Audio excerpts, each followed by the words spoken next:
All right, are we live? Is this thing on? Is this thing Hello? on? Hello. What up? What are you doing, man? How you been?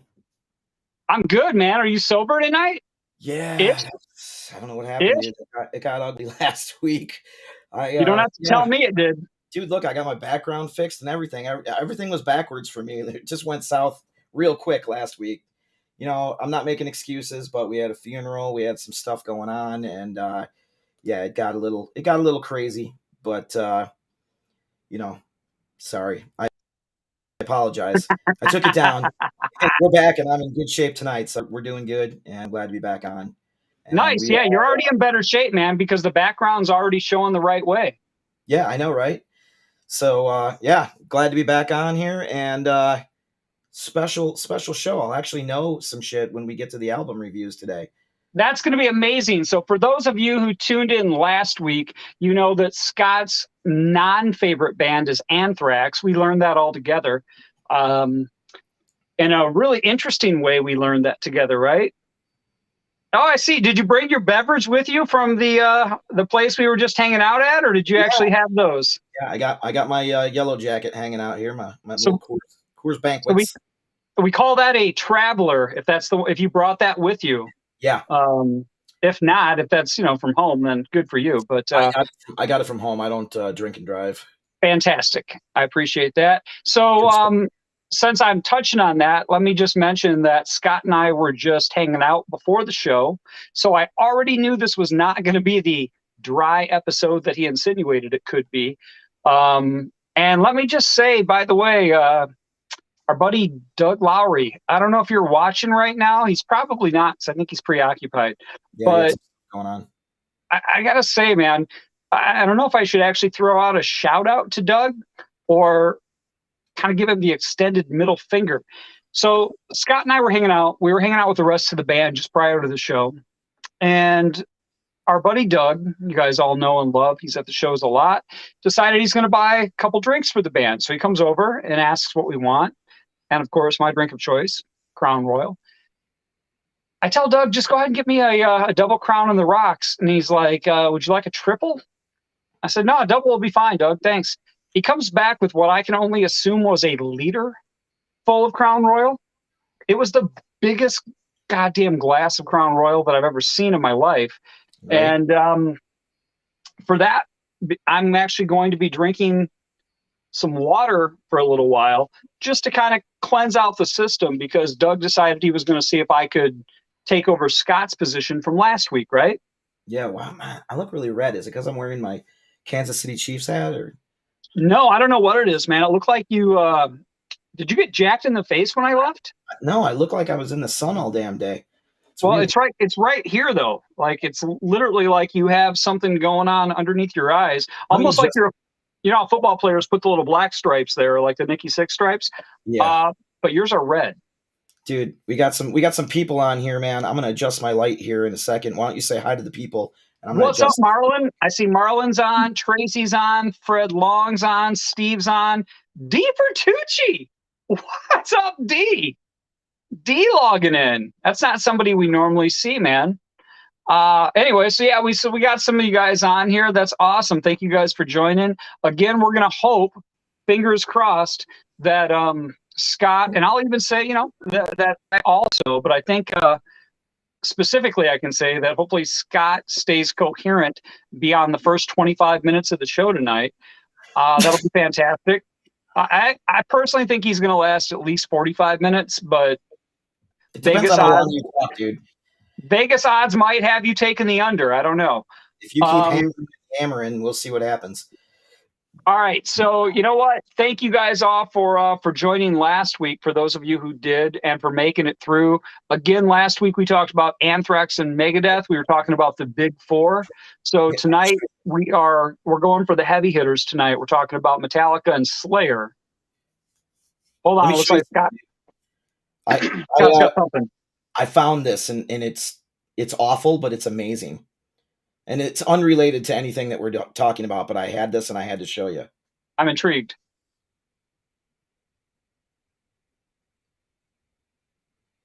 That's it, bro. My full bottle, Oh, dude, unopened, Motley yeah, Brew. I got a couple of them over here behind me. That's it, man. I I don't know found if it. you can see it or not. I don't know if you can see it way back there. There's a yellow label Nicky Six bottle back there. And I've got the same one that you've got right there. And there's a full one of those back there. And I think I've got an empty. Yeah, I've got an empty up here. What's the of the yellow ones one? you've got. I don't know if I've ever heard of the yellow one before. What's that one? Oh, hold on. I'll go grab it. You guys can watch me walk over here. Nice. How's my ass look? Is it good? Same large size. All right. So actually, you know what? I take that back. You've got the black one. So you've got this one right here. Yes. You got that one. That's my empty one. Mine's actually still full with the blue brew. Right, yeah. But I'm saying that's the label. So you got the black label, and then I've got a full blue label, and that's the Mick Mars one. So if you flip it around back and you shine a light in there, it's got Mick's signature back there. And then this one, the yellow label, is the Nicky Six one, and Nicky's signature is behind the label, but then it's also signed on the label. Oh, nice. Yeah. That's cool. You always have like way cool like shit compared to me. Oh, I also got one of these. What do you got? One of these Coors Banquets. Oh, you got a Coors Banquet. Yeah, mine is not as cool as your Coors Banquet. I've just got a clear Fiji water here. Yeah, it's ice cold and it's delicious because, Doug Lowry. Okay, so there you go. It's ice cold and delicious because of our boy Doug here. Again, shout out to Doug for buying me the biggest bucket of Crown Royal I've ever fucking tasted. Dude, that was big. That was a big bucket. Yeah. Steve, what's going on, buddy? Go Chiefs this weekend. You had a good win, right? Kind of a last minute win. If I don't follow football, but I've heard about it. It was unbelievable, man. It was an unbelievable game for everybody that watched it. It does sound amazing. Cannot wait. Doug's saying thank you. This is hilarious. Doug's thanking me. Doug, thank you for buying us the drinks. I'm pretty sure Doug was trying to sabotage tonight's show, though. He did not want to have us go through with this thing based on just the number of drinks he was buying us. Right. Oh, Bryce telling me. Bryce chiming in with that, take the stupid hat off. You, Bryce. Sorry, Bryce Raiders coming through. I'm sorry that your Las Vegas Vibrators couldn't make it into the playoffs there for more than a game.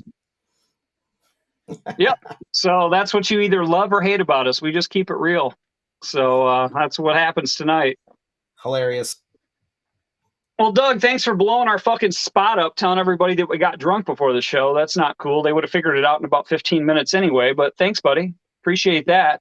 So much for the dry episode tonight. But what we are going to do is we're going to talk about the remaining two big four bands tonight. Again, Metallica and Slayer. But you know what, dude? Before we do that, just like me, and I was told tonight, apparently, that I like to talk. So apparently that's true. But I got to tell you guys about this band I was just turned on to this week. And I kind of almost feel stupid that I haven't known about them because apparently they've been a band for a while. It's a band called Classic 78. Classic spelled Klassik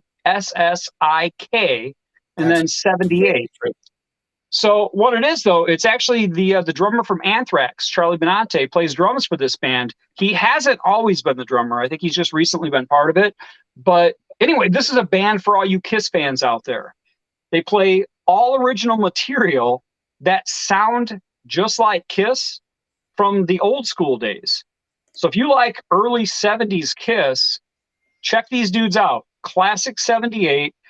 I'm telling you, man, the guy that sounds like Paul or that sings in the Paul vibe sounds just like Paul did back then. And then the guy that does the Gene voice sounds exactly like Gene. So if you weren't like a super Kiss fan and somebody played you these songs all of a sudden, you would just assume you were listening to some old Kiss that you had no idea what it was. So anyway, check them out, man. They're called Classic 78. Again, Klassik. Like the SS, is it like the Kiss S? No, it's just like a regular S. It's nothing crazy. But they spell classic with two Ks, front and back. And yeah, man, I don't know. If you're an old school Kiss fan, check them out because I think you'll see what I mean. They sound awesome. I listened to a bunch of the songs, and they were super cool. I actually felt stupid that I didn't know. I'm like a big Kiss fan, as you guys know from watching this stuff, and I couldn't believe I had no idea what they were all about. So yeah, just wanted to mention that, as I always love to do. I want to turn you guys on to some stuff, and that was the one thing this week that was kind of new, and it kind of connects us to last week when we were talking about Anthrax. So just kind of bringing things back around. Before we get started into this week, oh, look at that, Andy Carlson come through. He knows who Classic 78 is, of course. And see, D knows who they are now too. D, though, I have a feeling you know who they are, because I just texted Lenny about them this week to tell him about them, because I knew he would dig them. So, Bryce, you're probably correct. Scott, I'm not. I swear to God, the red from my hat is lighting my face up red, dude. I am not buzzed. I've literally had one of these tonight. That's all I'm having. Hold on. Do you mean you've had one of those hats tonight? Because I believe that. I believe you've only put one hat on tonight. I've had one of these, or two of these. Sorry, I've had two. Since you've been home. I had one at... Since you've been home. Right. Correct. Right. I'm only drinking beer. We're not doing shots tonight. Smart move. Smart move. We're not doing that. All right. So, oh, look at this, man. Steve's asking, do I have permission to get a Sunset Strip tattoo? It was directed to you, dude, so I'm not even going to answer that. Steve, I don't even have to give you an answer on that. Of course you are, man. We like everybody to have one. Look, I got one right here, man. I mean, we saw this before, but it's right there across my arm. So he's got it, man. It's permanent. I'm one of 3 people here that has the Sunset Strip tattooed on them. So yeah, man, that'd be cool. I know Steve got a real badass full forearm, dude, literally his whole forearm hairbanger's ball. Oh, really? Yeah, it's pretty badass. So he showed that. If anybody's curious, you can see that on the page, or maybe he can post up on it. I don't know. We'll see if you're able to do that. I don't know if you can do that here. Nice, man. Yeah, it's pretty cool. Well, that obviously ties into our heritage a bit, so that's cool. Yeah, you can get the logo off of our website at enterthestrip.com if you wanted to do that. So yeah. Right on, man. That's serious. We've had a couple fans go ahead and get Sunset Strip tattooed on them. So look, my girl's backing me up here that I'm not buzzed. She knows it for sure. I heard the stories about last week, so I absolutely believe her when she says it, because she has no reason to hold back whatsoever, especially after last week. That was great, though, man. That's what good shows are made out of.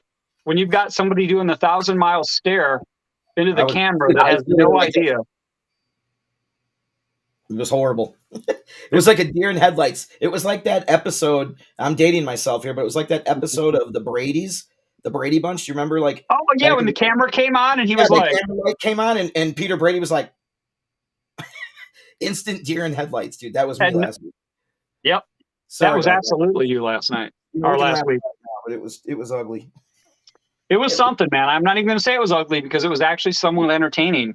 But tonight we're going to hope to actually make it through a full show without that happening.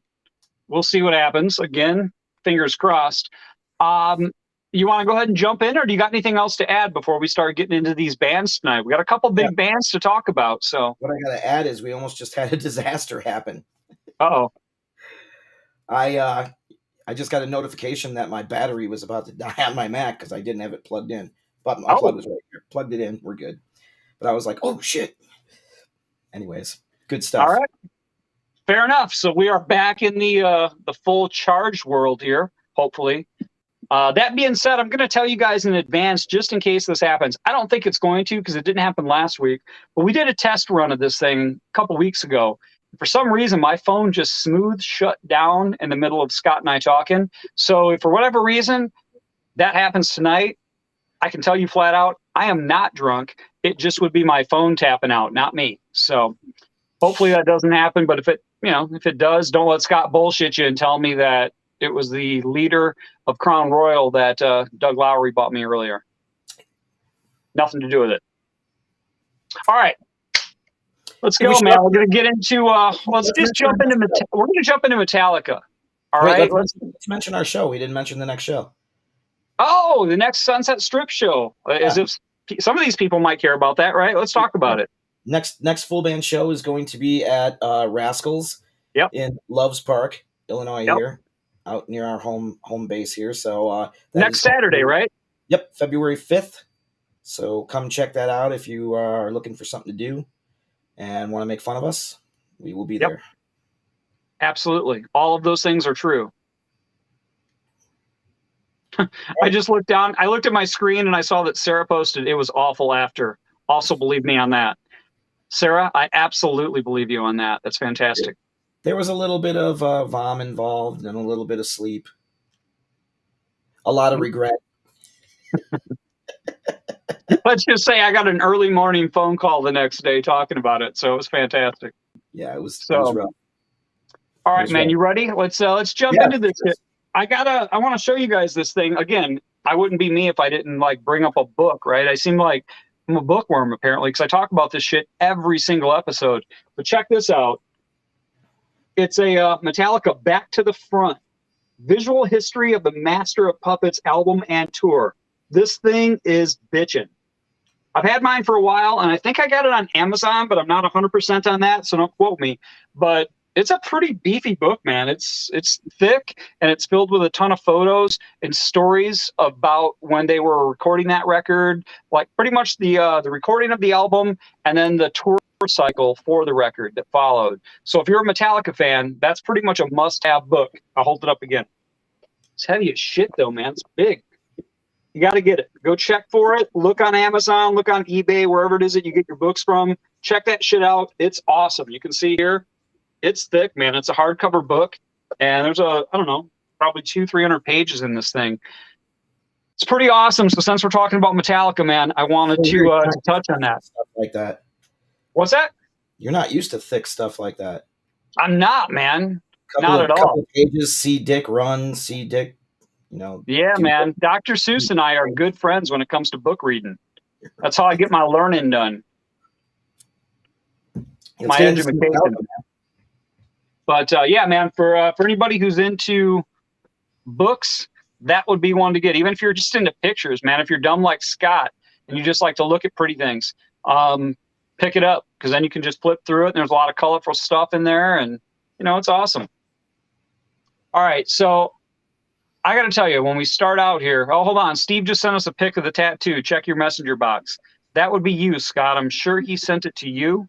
So last week we tried to display some photos behind us. Steve might have a photo that we can display if you're able to see it. I don't know. Maybe check that out while I'm going into my little spiel here. Yeah, I'll see what I can do. Or don't. I mean, it doesn't matter. If we can show it, that'd be cool.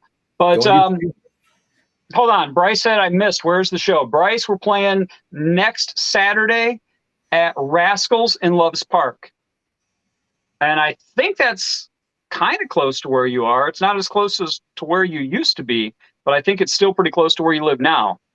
So hopefully you can come check that out. I know you guys showed up. You and Lisa showed up last week when I did not play because our buddy Phil subbed for me.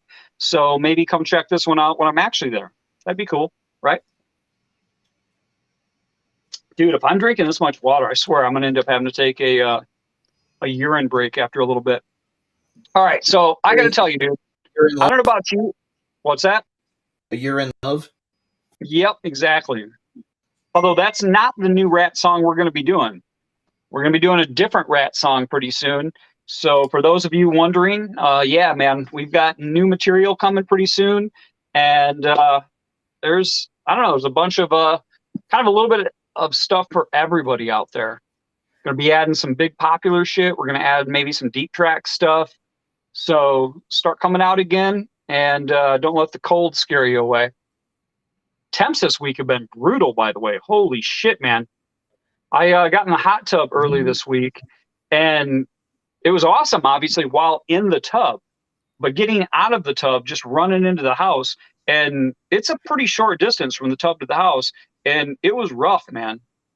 Right. Like, I mean, I don't got a lot to work with anyway, but my lower region, I think it actually went inwards. It was so fucking cold. Just saying. Let's see if I can do this here. I'm going to try this Right. again. Hold on. We're going to see if Scott can work the this new, again, we're trying a new I don't know if it's software platform, whatever the hell you want to call it. We used to Yeah. use Zoom. Now we're using Restream, so it looks a little bit different. And it was supposed to offer a little more flexibility so Scott can do some stuff on his end to show you guys some things in his background. Now, to his credit, this week he's already got it displaying in the correct format. So instead of being backwards, it's showing the right way. But he might be able to put this picture up of Steve's tattoo. Can't do it that way. Nope, not going to happen. All right, well. Try one more thing here. Sometimes it's too much to ask. It's cool. Bryce said they'll be there for sure. That sounds awesome, dude. I will be looking forward to seeing you both. In fairness, I'll be looking forward to seeing one of you more than the other. But I don't know, Bryce. I'm not into facial hair. So do with that what you will. How are we looking? You can go ahead and kick into Metallica while I'm dicking around with this, trying to figure it out. So, dude, I don't know about you, but I was so into these dudes when I was like 13 years old. That's about when I got into them. I think it would have been about 1987. Puppets was already out. Sadly, Cliff had already passed away by the time I got into them. And I think the Garage Days revisited that 598 EP. I think that was either out or it was coming out. It was, I don't know. My timeline's not great. Again, I was 13. Sue me for not remembering. But I do know it was the first thing that was coming out that we could hear Jason Newsted on, new bass player in the band. And, dude, I just remember, like, getting into these guys so much. And then Justice was coming out the following year. So we'll get into Justice later. But anyway, man, these dudes were massive for me at that time. What's funny is, obviously, I was into all this stuff that we're talking about, all these bands here, but I started getting into heavy stuff at a certain point in time, and then some of the bands, that I liked that were not of the heavy variety kind of fell by the wayside for a while. I checked out for a little bit. So when I started getting into like Metallica and Slayer and the bands that we talked about last week, Anthrax and Megadeth, I gravitated towards those dudes, and then Pantera came around a little bit later. And that was my stuff for a while. And then kind of the hairband stuff was a bit passe, and I sort of left it behind a bit. Always loved Motley, though. There were some of the bands that I still just always loved no matter what. But anyway, picking up where we left off last week, we were talking about Megadeth. So the first song I'm going to talk about tonight was actually written by Dave Mustaine from Megadeth, and it was still included on Metallica's 1983 release, Kill 'Em All, even though Dave was out of the band at that point. They'd already brought Kirk Hammett in. And on this song, I think he just added a solo, and that was about it. I think James maybe changed the lyrics a little bit. But the song I'm going to talk about, very first tune I'm bringing up tonight, is the Four Horsemen. Oh, you got something? You got it? I do. There's a way for me to do it, so I'm just going to do this real quick. Do it. This is our old band. Let me see if I can pull this up here. See if it'll swap out for me. I like how you lean out of the way, but the chair is still in the way. Well, I'll move that too when I get it to show up on this goddamn thing. All right, here we go. Lisa, you absolutely need to come see a show. Oh man, I can't get it down lower. Let me see if I can do it this way. And yes, we played it. We still play at Casey's. So, but if you're not at Casey's anymore, then you got to come see us someplace else. All right, it's coming up here just a second. It's happening. All right, Sorry here it comes. Slight delay, but it's about to happen. We're all waiting with anticipation. Look at that! You can't see the goddamn thing. No, man. There's nothing I can do about it. Well, anyways, you can catch the bottom of it. Hold on, man. Does he have a tramp stamp of Hairbanger's Ball? It's on his forearm, man. Oh, see, the way I'm looking at it, it almost looks like a tramp stamp because the way it's showing. And I was going to go, Steve, come on, buddy. Yeah, no, this is his forearm up here. But I love the ball too, man, but not where I'm going to do a tramp stamp.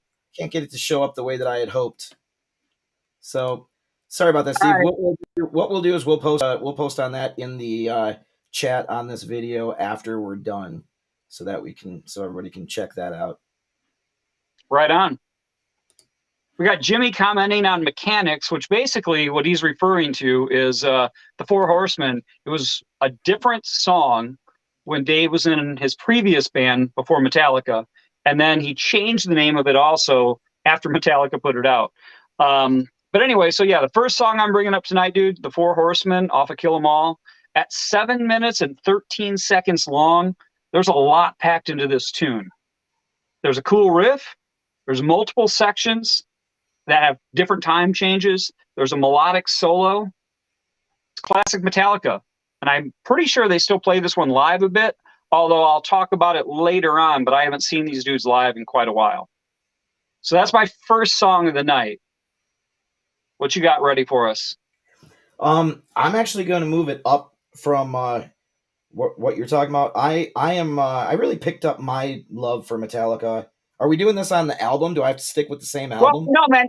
I was just going to say, you know what? Sorry. The way that I did it, and it's the way I did it last week too, is I basically just took the bands and I went in album order because it was going to be tough to try to pick my favorite song. Although I will mention tonight what my favorite song from each of these bands is and my favorite record from each one.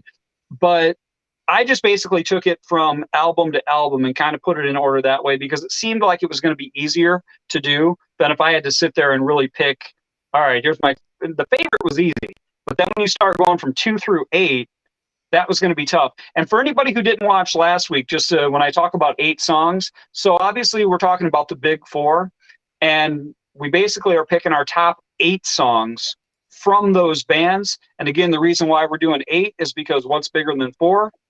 Well, 8 is twice as big as 4, so that's what we're going with. 8 songs from each of these bands. Last week we did 8. Well, Scott didn't do 8 from Anthrax. I think you might have picked 1 or 2 from Anthrax. And I don't know. Maybe. And I'll be honest, I don't even know if you actually had 8 songs for Megadeth either, or if you just sort of disappeared. No, I was checked out. I'm actually bummed. We could talk about Metallica and Megadeth this time too, because I can actually form a sentence. Well, you know what? If you want, you know what? Fair enough, man. If you want to, since you missed out on your Megadeth choices last week, what we could do is you could actually run through and you could talk about your Megadeth choices, kind of, in a little brief synopsis of that since you missed it, and then we could jump into the remaining parts here of Metallica. Yeah, and I don't know, for those that are watching or those that caught last week or whatnot, or anybody if you even care, but they kind of tie in because, Megadeth was kind of. They were putting out albums simultaneously with Metallica, and little known fact, or maybe not little known fact, depending on who you talk to, if you don't know much about these bands, Megadeth is fronted by Dave Mustaine, and Dave Mustaine was the original guitar player for Metallica, and he had a falling out with the band due to his excessive drinking and partying. And the band had enough of it and kicked him out of the band. And he went on to form Megadeth then. And, they became a great band as well and real big and obviously became one of the 4, the big 4. And they went out and did a lot of shows together under that, big 4 moniker. And everybody had a good time, but obviously Metallica went straight up into the stratosphere. Megadeth, has popularity, obviously, but never got quite as big as Metallica. So there was quite a few years there that I think Dave was real, had a lot of animosity, which you can actually, they address that in the Some Kind of Monster video from Metallica. If you take a look at the Some Kind of Monster movie, then they actually interview Dave Mustaine in there, and they have, a conversation with him about what happened and everything else, and they kind of bury the hatchet on the whole thing. So that was pretty cool to kind of get the backstory on that. So if you're interested, be sure to check that movie out. It's kind of a deep dive into the tumultuous years that Metallica was having a lot of problems with their band, and they decided that they were going to film the process of making the Saint Anger album, I believe. And I was just going to say, it was actually really cool because it shows them, it was after Jason Newsted left the band, and they were going through the process of hiring bass players. So not only are they recording a new record, but then they've also got to hire a bass player in this process, and it's all filmed. They've got a quote unquote life coach for the band that's with And that's Yeah, how good to be interesting. Bob Rock, dude. Bob Rock recorded all the bass lines on that album, and then when they got the bass, then when they hired Rob, they re-recorded all of it with Rob playing it instead, and Bob Rock's bass lines went to the shitter. Yeah, you know that Rock was bummed too because he was like, hey man, I can play these parts and I'm like a super producer and it would be pretty bitchin' if I could join your band. And then they're like, yeah, you know what? We got Robert Trujillo that we went ahead and we offered $1 million to because we wanted him to know how serious we are. Right? Anyway, we don't want to give too much away, but it's cool to watch, and I'm pretty sure it's out on Netflix right now. I've actually got the DVD, but again, why wouldn't I, right? I'm a fucking nerd. You guys have been watching this stuff long enough to know that I have all this stuff. But it's cool. Like Scott said, it's an interesting story where they show them talking to Dave Mustaine, and he actually tells them straight up like how it hurt him, you know, the way they fired him. And he went ahead and again, he got his own success and stuff, but he does talk about how it's come up through his entire career, how he got fired from Metallica. So it's pretty interesting when you look at a band as successful as Megadeth and he's still not as successful as Metallica. That's got to jack with you a bit, right? Absolutely. And, going back to where I was, kind of side story there from where I was going with it was, for me, my love affair with Metallica started with the Master of Puppets album. That's when I really became a fan of Metallica and started, listening to them. And then, of course, I went backwards to the Kill 'Em All and Ride the Lightning albums. But Master of Puppets, man, that was 1986, killer album. I mean, obviously, major breakthrough album for the band. And coincidentally, right at the same time with that thrash metal resurgence that was coming out at that point in time, that's when Megadeth's Peace Sells, But Who's Buying album also was released. So another, awesome thrash metal album. So if you are looking to dive into Megadeth and you want to know where you should start, yep, I recommend that album for the starting point. And it's full of some really killer stuff. And, along the lines of that, Slayer's Rain and Blood album also came out. And, we're going to talk about Slayer here tonight too. Yep. So all of those albums all came out right around the same time, and they were huge albums for these bands. So, really, really awesome. And, I really like Megadeth a lot. I know a lot of you, maybe you don't know much about Megadeth. Maybe your dive into Megadeth was their super mega hit album that came out, I don't know, was it 91, 92? When Countdown to Extinction came out. I didn't have my notes up here on exactly when that album showed up. I'm sure Andy Carlson or somebody will.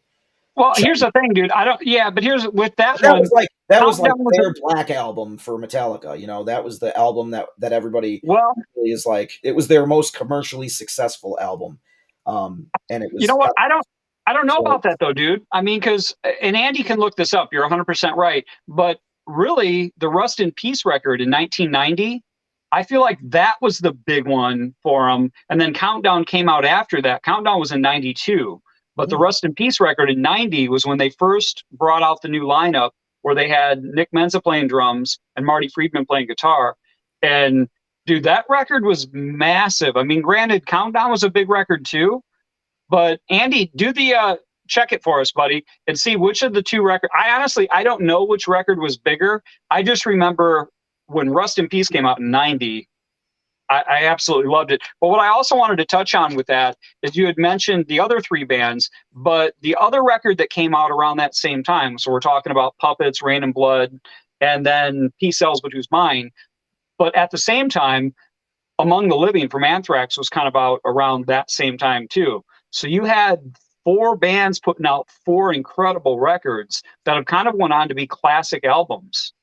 I know you don't like Anthrax, I get it, but I'm just saying, like, if we're looking, I'm not going to say that I'm not going to give them credit where credit's due. I just never really got into that band. I get it. I don't think they're bad. I'll be honest, they probably have the best singer out of the four bands of the big four. I think that he is definitely vocally, he's the best singer.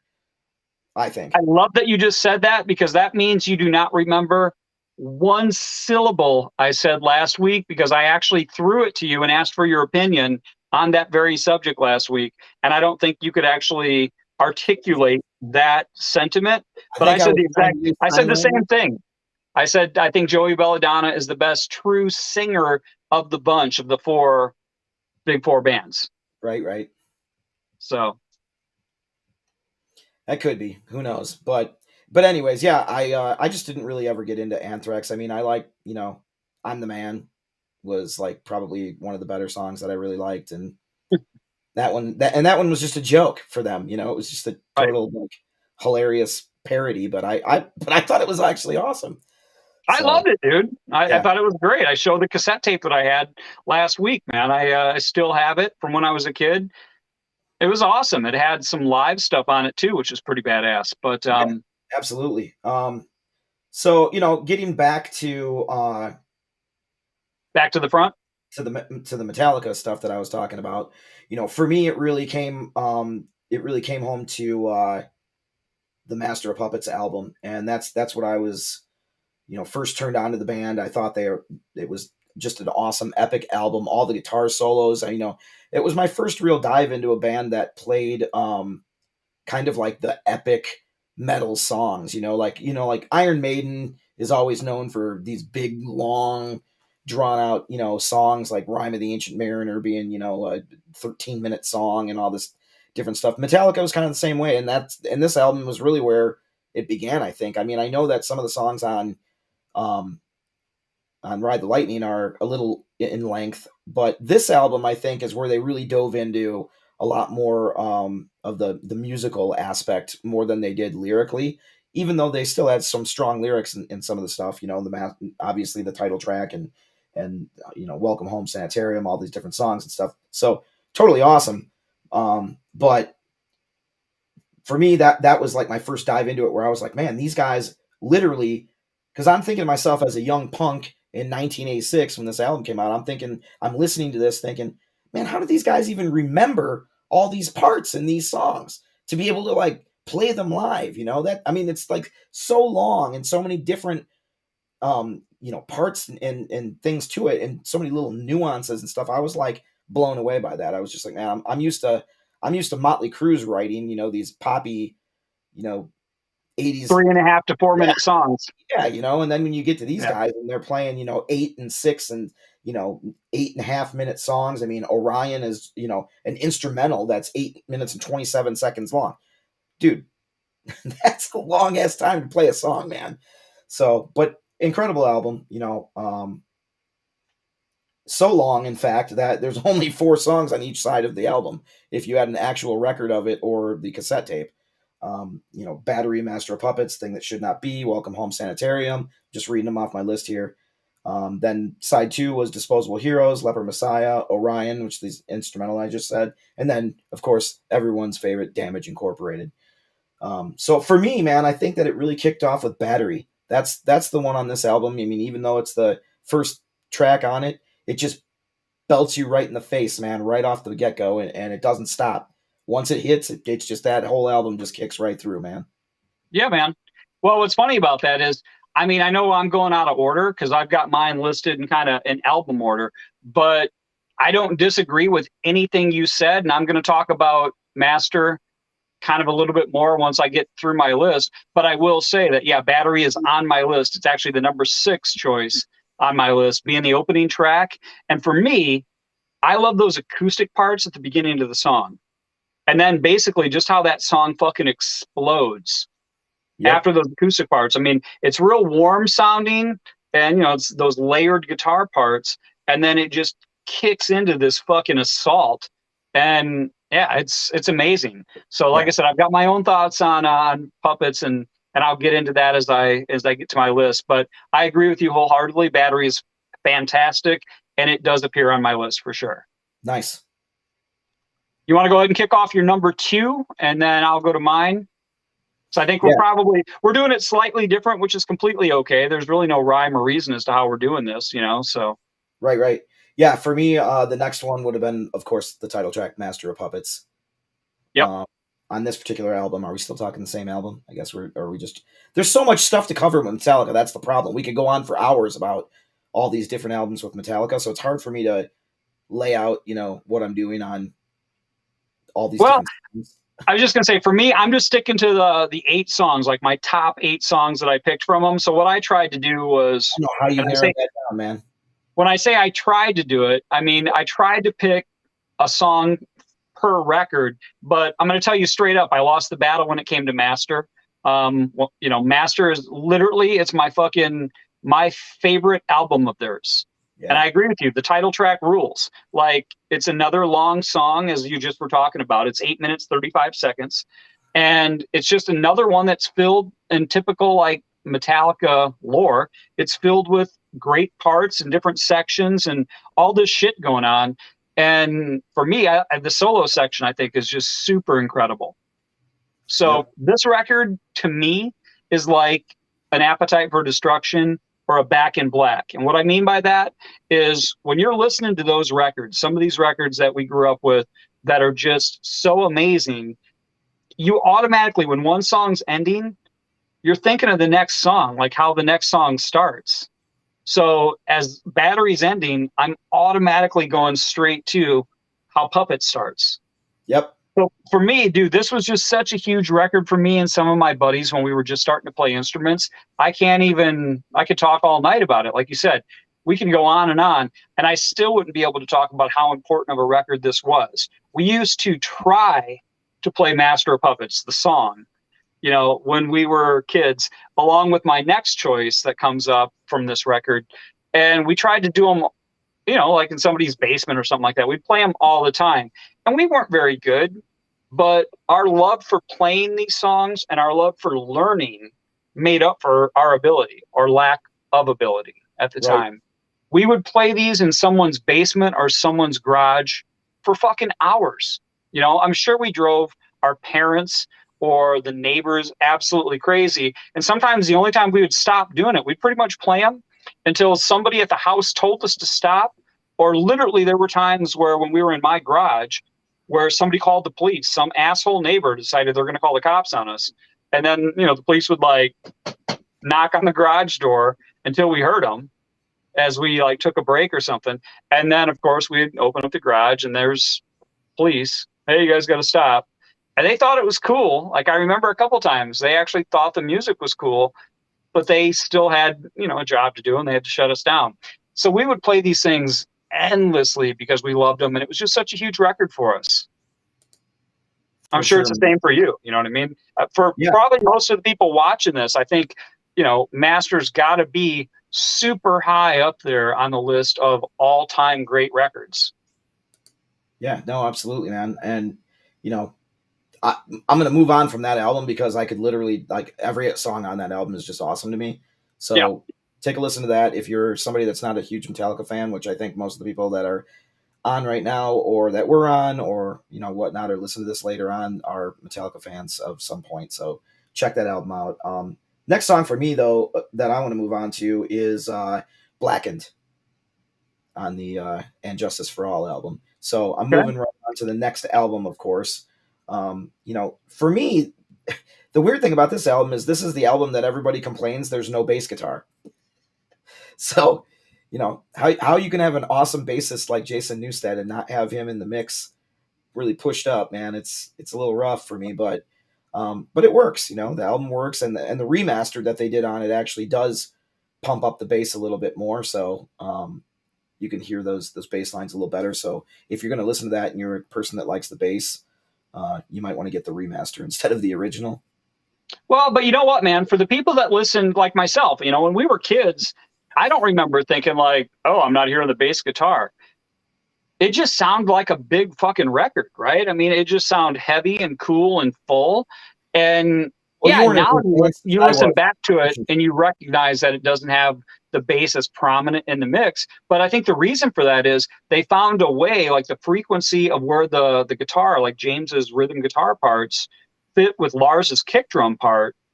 And those things they mixed perfectly together that you almost don't miss out. And I apologize for anybody who's a bass player who's watching this, but you don't really miss out on the bass line at that point. Players. What's that? You don't need to apologize. They're bass players. They're secondary instrumentalists, right? Nobody pays attention. But anyway, failed guitarists. It just feels like it was so thick, you didn't really miss those bass parts because you've got James's rhythm parts that are super big. The kick drum's taking up a bunch of space, but they're not fighting each other for that space. Like they mixed it in such a way where they were really complementary. And then you've got lead parts that are obviously on top of it, and then the vocal line that fits in. You can hear the bass lines, but they're not dominant. It's not like when you listen back when Cliff was playing and those parts kind of stood out and really worked into the song. But I agree. Blackened is it's my number 7 choice actually on my list. We should pause for this station identification. It's time for everybody to do a shot or take a drink of whatever poison you're picking tonight. Let's throw it up there, Brad. I know you got some water. Well, no. I've also got myself a nice tall beverage here. I was drinking the water to flush out the gallon of Crown Royal that Doug bought me, but back in the game. I like it. All right. So I got to say though, since we're jumping a little bit out of sorts from the way that I've got everything listed, but as I said, I agree that Blackened definitely is on the list because it's on mine, and I think it's one of the best opening tracks on an album. I just dig how those guitars fade in at the beginning. And I can remember specifically at the time, people were making such a big deal about the double bass that was on the song One. Like all of a sudden, all these jocks and shit that I went to school with were big Metallica fans. But if you asked them what other song they liked besides One, they couldn't name one other song. So, but when it came out, nobody mentioned the double bass on Blackened. Like, I don't remember anybody talking about the double bass parts on that song. And I actually think it's faster. If you listen to the kick drum parts after that first verse, they're pretty quick, man. And speaking of his kick drums, I got to say, I wouldn't be a drummer if I didn't address this, but this was the album that literally made... Arguably not a drummer. Well, yeah, that's probably a fair statement. But this was the record literally that made drummers want Lars's kick drum sound because it was so good. It was just fucking fat and full and wet sounding. Like it was pretty much the perfect kick drum sound. And I can remember a lot of drummers were trying various different things to get that click sort of sound. There's a company out there, and I think they still make them. It's a company called Danmar for drummers that are watching this. And they made back then, and I still think they make them now, what we used to call click pads. So basically you'd put these things on your kick drum head, and then when the beater struck the head, it made that clicky sort of sound. And that's kind of what the And Justice for All bass drum sound kind of is, based on how they EQ'd it and stuff. And I don't know if Lars actually used click pads back then, or if that's just how they EQ'd the drum to sound.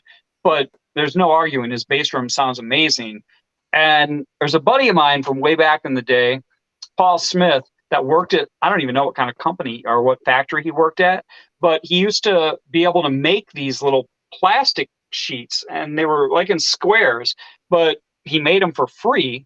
So we would take them and we would tape them onto our drum head. And sometimes we would double them up because they would end up breaking pretty easily. It was a fairly thin layer of plastic, but it made that perfect click pad sound. So instead of paying like, I don't know, $5.50 or whatever for the Danmar version, Paul made them for nothing. And, a few of us would get them from Paul. And then sometimes, again, we'd double up on them. And the top layer would always break quick, but then you always had the backup one. But there were dudes out there using quarters in place of a click pad. Obviously, it's cheaper to put a quarter up there. And some dudes used $50, still, cheaper. My point with this is people were trying different things to get that Lars sound because it was so fucking good, and everybody wanted their kick drums to sound like that at that point. So, cool thing was when Paul made them for us, it didn't cost us anything. He just gave them to us, and we'd put them on. The downside was they sort of broke. Are you falling asleep, or are you about to sneeze? I was falling asleep. The story has no end. Dear God. I didn't know if you were drunk again. I wasn't sure. I saw that look on your face, and it was very reminiscent of last week. I'm talking about these drum pads. Christ. Oh, I'm so sorry. We're talking about drum stuff. Oh, God damn. The humanity of it. Use one of those on your drum head. I would, but it doesn't sound great with everything we do. I mean, it sounds awesome for certain things, but I don't know. It sounds good to me. Tell you, you know what? I want to see if this show just takes a dive. I'm gonna step away real quick and take a piss. So I'm gonna go ahead and let you talk for a little while, and then we'll see how many viewers we have when I come back. It'll be interesting to me if it goes up or down. We're gonna talk. Right now we're at 11. Now. So we're at 11 when I'm stepping away. When I come back, we'll see where we're at, and then that'll really give us a barometer. I don't know what he was talking about, so now he's going to be mad because I cut him off. But that might have been the best part of the show for me. I don't know. Probably the best part of the show for you guys as well. I'll tell you what, man, that guy can talk. Just yammer all the time. But anyways, moving on. You know, I'm just playing around. Obviously, we bust balls all the time, so I don't want him to get all, upset and butthurt over it. I already lost somebody. It's great. Thanks for helping me out. Anyways, I want to move on, though, and talk about this album a little bit more. It started out with me with Blackened. This is another one of those albums, though, that just totally is awesome. And you can listen to basically the whole thing from start to finish and just kill it. You get into it, and it just kicks you right in the face right away with Blackened. And then moving on to that, you go into Injustice for All, another great song. And all of these songs, they all kind of have the same build to them. They always have like a lower, more calm part. Then they build into this huge, big, monstrous drum parts. The guitar's chunking, just going nuts with it. So totally awesome to check out. Going on from there, moving to Eye of the Beholder. And then, this is actually the first album that Metallica put out a video on MTV. So some of you might not have known that, but first album that they came out with that they wanted to get on MTV. I don't know what their, why they didn't like MTV, but they did not like it. We're down to 9, dude. We lost a viewer while I was gone. Well, that's because 2 of your guy friends had to go pee. I don't think so. I think they're still on here. We have 10 now. 1 came back. You know what I like? Of course we have 10 because we just fucking gained somebody because I came back. That sounds right. What I love though, dude, I walked away. I walked away and I heard you say, man, that guy can talk. That's fantastic when the singer of your band actually gives you props for how great you can speak. Maybe we need to throw a microphone up during the shows for me. What do you guys think? No. You missed what I said before that comment, though. You got to put it all in context. No, I don't. That's true. No, we were just talking. I was just talking about this album being very similar to the same structure song-wise as the previous album, where, a lot of these songs start out with like a real melodic beginning, maybe an acoustic. It's all builds up, and then boom, there's this explosion of the drums, the guitars, into the heavier parts. Where I was at right now that I was mentioning was the album with the song One, where it was the very first time that Metallica put out a music video. And quite honestly, that was a pivotal moment for the band that shot them into superstardom once they did that. I mean, they were already a huge underground band and everybody, knew who they were and bought their albums and they were a big band. But once they put One on MTV, boom, forget about it. It was over with at that point, man. And that song was deep. It was a deep subject. It jammed. The video was killer. Totally good directed video, man. It was all in black and white. Showed those video clips of, the war from, I forget the name of the book. You might know what the book was that the song was written about. Johnny, get your gun. That's it. And, the guy gets, basically the song explains exactly what happens to the guy throughout the, his career in the military. He gets blown up and loses his arms, loses his sight, loses his legs, taking his feeling, taking everything, basically taking his life away. So, that song for me, man, and I'm sure for you and millions of other people, was pivotal, man. The double bass in that, when the whole band kicks in, that's one of those moments that's just amazing, Yeah, I mean, I remember, again, being a kid and being a drummer back then, everybody wanted to ask you if you could play that song. Right? Like, can you play One? And it's like, yeah, I can fucking play that. It really, that's why I mentioned the double bass in Blackened, because Blackened was so much fucking quicker than what the double bass was in One. But again, all these people were suddenly Metallica fans and they were all into it because they saw the video for One and they were like, oh, Metallica's awesome. So that really stands to what you're saying, though, is it took them into a whole nother level. because it wasn't just the metalheads that liked the band at that point. They had a video on MTV, so now it kind of got out to the masses, and everybody became aware of this band. And they sold probably a shit ton of records based on that one song that people went out and bought it. And I don't know if they liked the rest of the record or not, but everybody, for the longest time just could not shut up about that tune. It's a great song, but it by no means is their best song, and it doesn't appear on my list as one of my favorites either. It's a cool tune, but and when you see the band live, it's cool because of what they do visually with different pyro and stuff like that. So it's pretty awesome, and you can look that stuff out, like on YouTube. And you can see. Yeah, I also want to say, for me, this was like an album too where the drum sound totally changed, like you were talking about. It was like different, but the cool thing was not only the sound of the drums, but I think his drumming actually might have peaked on this album. Like the beats he was laying down and the what he was writing was really good on this album. Lots of really cool, intricate things that Lars Ulrich really isn't known for, but he did a lot more intricate stuff on this album, I feel like anyway, than he did on any of the other albums. I think he tried to go back to basics and the later albums, Saint Anger and all that garbage tinny shit that he was doing. It was horrible. But this album is really when he got his drum sound dialed in, and all the beats he was laying in the songs were really cool beats. Well, the production value, like his sound quality, is a completely different thing from his playing.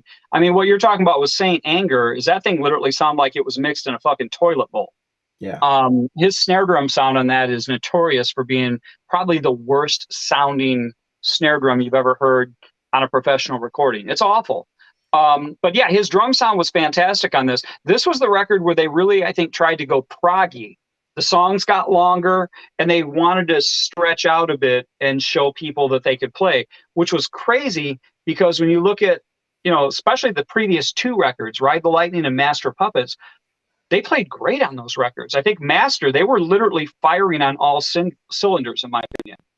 It just, again, I'll come back to that, but Master was just like the epitome of the perfect record to me in terms of everything about it. The songs were great, the production value was great, but with Justice, it was a bigger production, and the sound was slightly different. So I don't disagree with you there.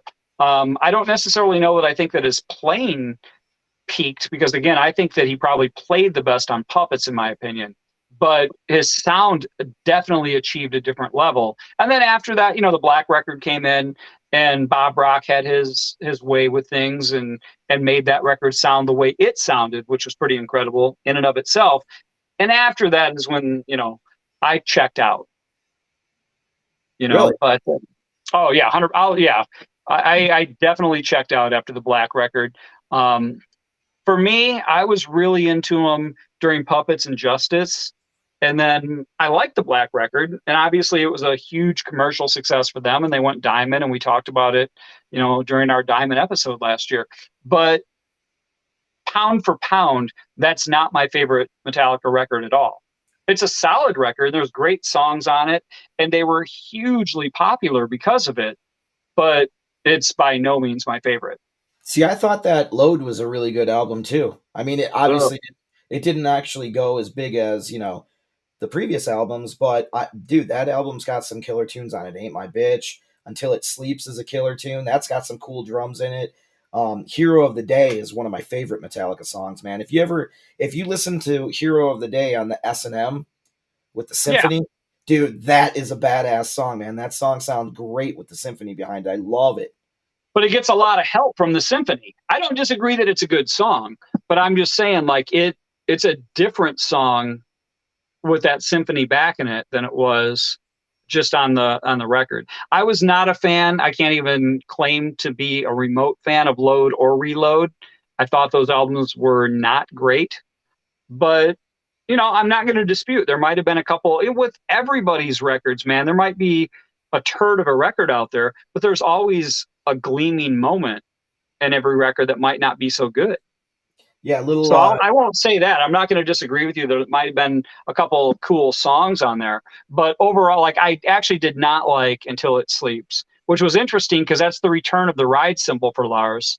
He wasn't using a ride cymbal for the previous couple records. If you listen back, he never went to the ride cymbal. He did it with Kill 'Em All, and he might, and I say might because I'm not convinced, but he might have used it on Ride the Lightning, but he did not use a ride cymbal on Master, and he definitely didn't on Justice either. But Well, when on Reload, you got Fuel. Give me fuel, give me fire, give me that one shot that's a aside. cool tune. That's I'm a not good. going to, yeah, I won't And disagree. here's the turd where it goes totally south for me from there on. It, Yeah. the Unforgiven 2. Yeah. Kill me. Dude, worst song ever. That was Yeah. awful. I wish they would have never done that. And I don't even want to really talk about Metallica anymore after that, to be honest, and we're running out of time. However, I did want to make mention for those of you that didn't know, the few people that are on here probably do know, but the Load album cover was a microscope picture of blood and semen mixed together. Yep. So, True story. disgusting fact there. So, all right. Well, I know you said that we're running out of time, which we're not fully, but Well, I'm just going to run down. It's already, we're an hour into this and we haven't even gotten to Slayer yet. Well, last week we were 25 minutes into it and you were out. So we're already ahead of the game tonight, baby. Fair enough. All right. Well, I'm going to hit on a couple more of the songs that I definitely wanted to touch on. I don't know if you've got any more that you want to talk about or not. So I want to jump into would have been my second choice. Cause again, I was going based on album order, and that would have been Anesthesia Pulling Teeth. And I know it's a bass solo and it's not really a song in the traditional sense as the others, but Cliff Burton was such a unique dude and his playing was such a big part of Metallica, especially on those early three records. I mean, that's a big presence on there. So I think it's cool that, he used that wah pedal on this song that really created that fuzzy sound. So I definitely wanted to include this solo piece because it showcased that particular sound of his. So again, it might not have been a traditional song in the sense of verse, chorus, so on, but I dug it. The next tune I wanted to make mention of was Fade to Black off of Ride the Lightning in 1984. And, again, I mean, I think everybody's probably familiar with that tune. After all my years of being in bands, I actually finally got a chance to play this one a few years ago live. And I got to play this cool club called Rock House in West Dundee. And it was super fun that I finally actually got to play this one. I used to play it when I was a kid in my bedroom, or again, like when we were in people's basements or garages or things like that. But I actually got to finally do this one live. And if you remember, this was actually the tune where James got burned up back in 92 when they were touring with GNR, and he stepped into that pyro flame. The intro was going on and he stepped in as that flame went up, and that's where he got burned. Okay. Already talked about Puppets. The next one, and you kind of mentioned this one when you were talking about songs, but Welcome Home, Sanitarium. This was another one that my buddies and I used to try to play when we were in our early teens.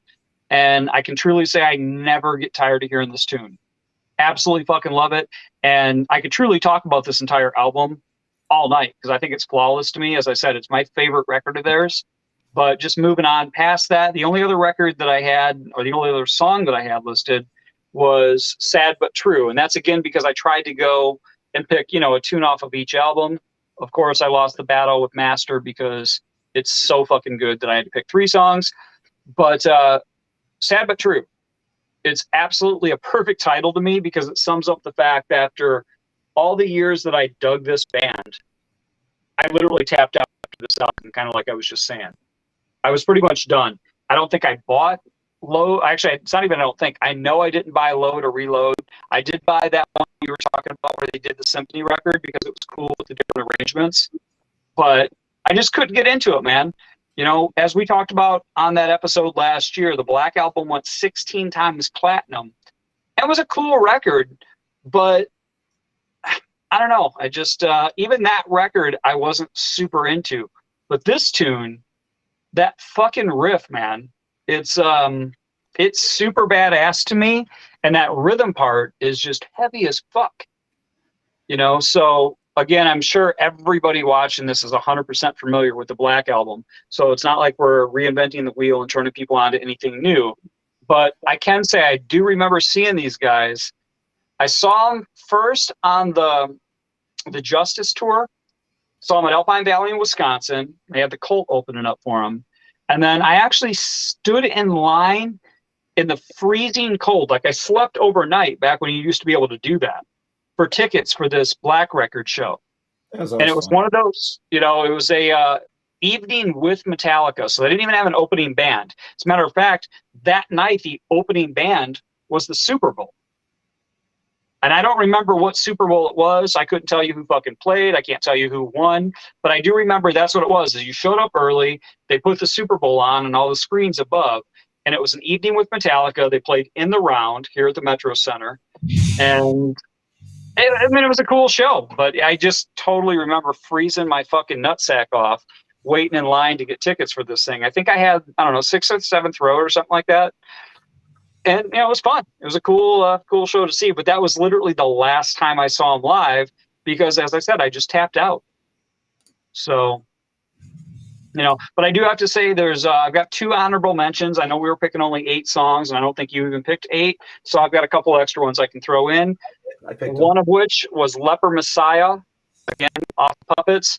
As I said, I can talk all night about that record, but Cliff has this bass line in that song that I really dig, and it just kind of moves around real low in the mix. But I've got a note here where you can really hear it around the 41-second mark. So if you guys go back and listen to that tune, 41 seconds in, you can hear what I'm talking about. He's just got this really kick-ass underlying bass line that fits so well and makes that tune. And then the other one I wanted to mention, which I don't think you mentioned, was Harvester of Sorrow off of the Justice record. And it was super hard to leave that one out. But again, I was just trying to pick, maybe one per record. So I went with Blackened instead. But I think Harvester is super cool too. I like this one.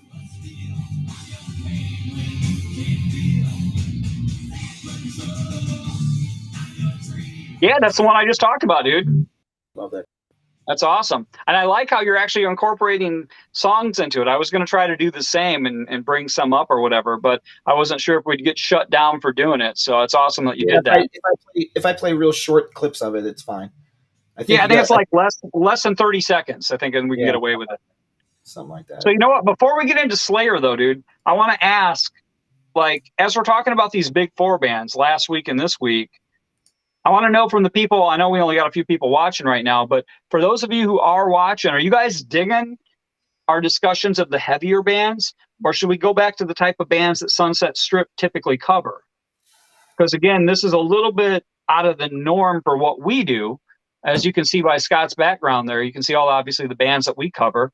So are you guys digging this, the heavier stuff? You want us to continue maybe talking about bands like this, like bands like, say, Pantera, or fuck, man, I'd love to talk to you guys about King Diamond, Motorhead, bands like that.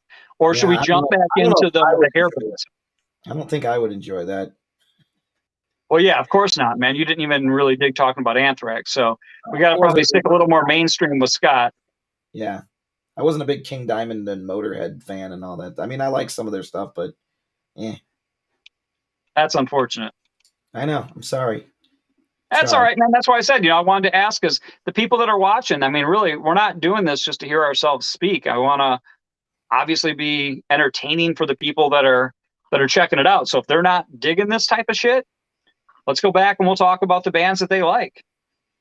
But if they like it, because it is a little bit outside of what we normally talk about, I mean, let's face it, dude. I mean, we play Poison songs, and we're about to fucking talk about Slayer.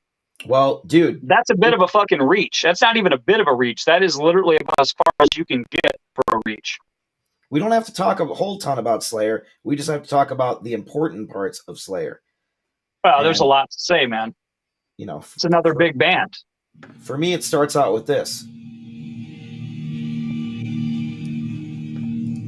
And on that note, we should probably be bringing it up and talking about Slayer, moving on to them.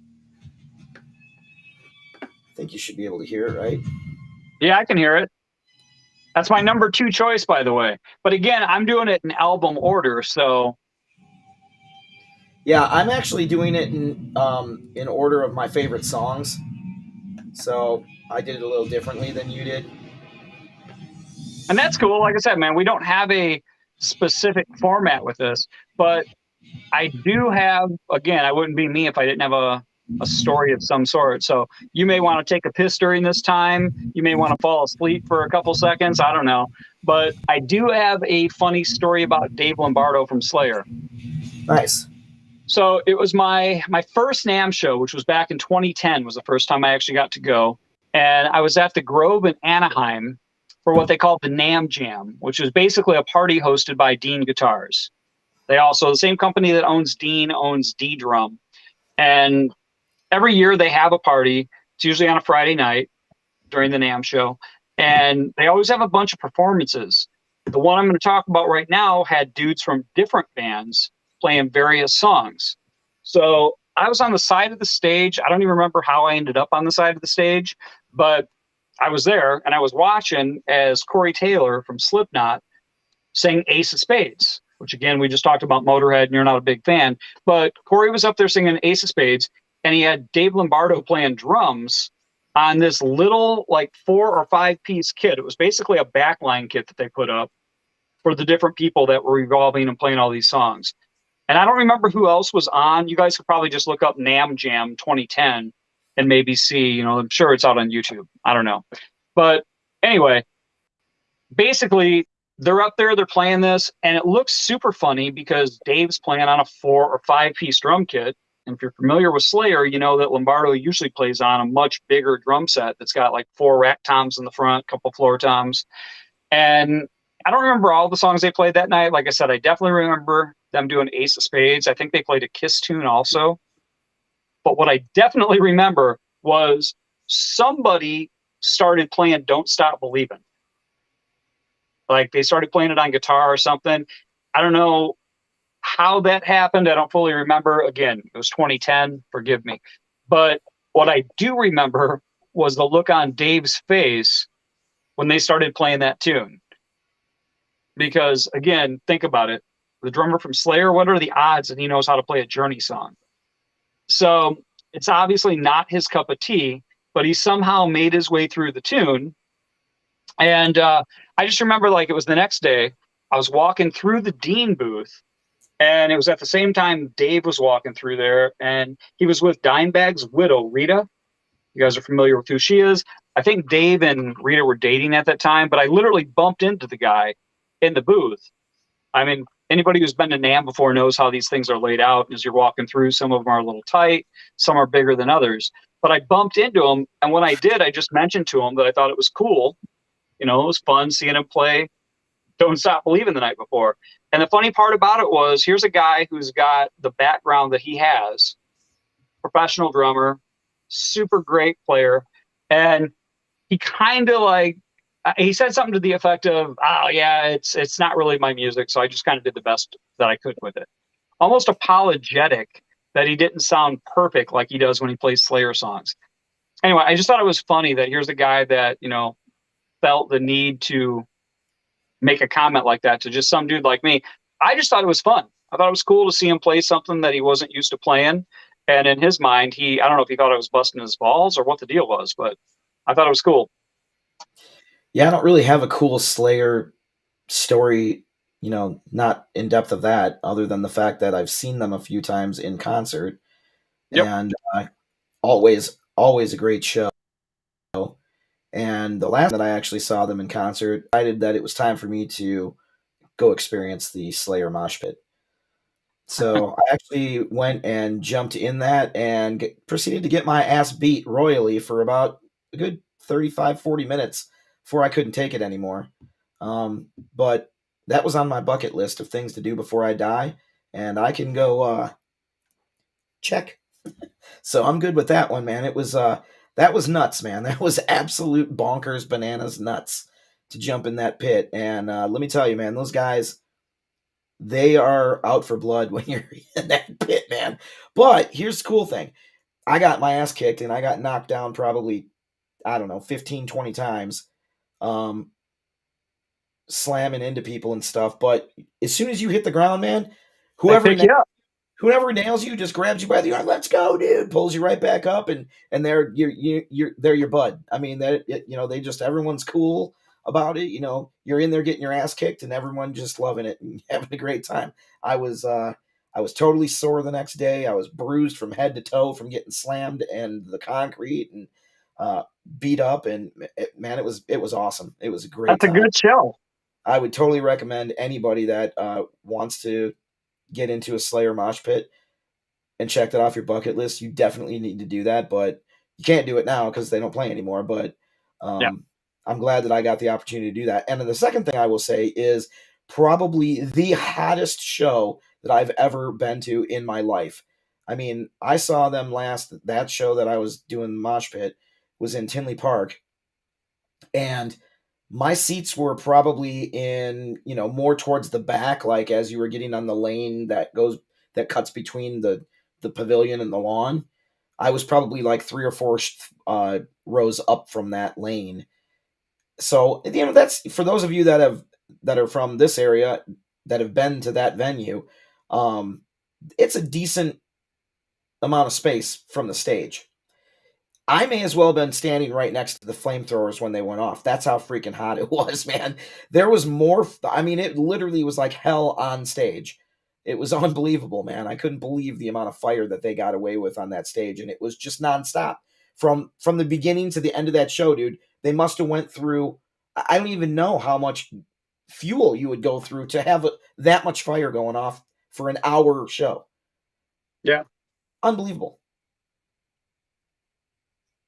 Well, you know what? That's actually a great way to transition into my first choice because, again, I think we probably did this slightly different.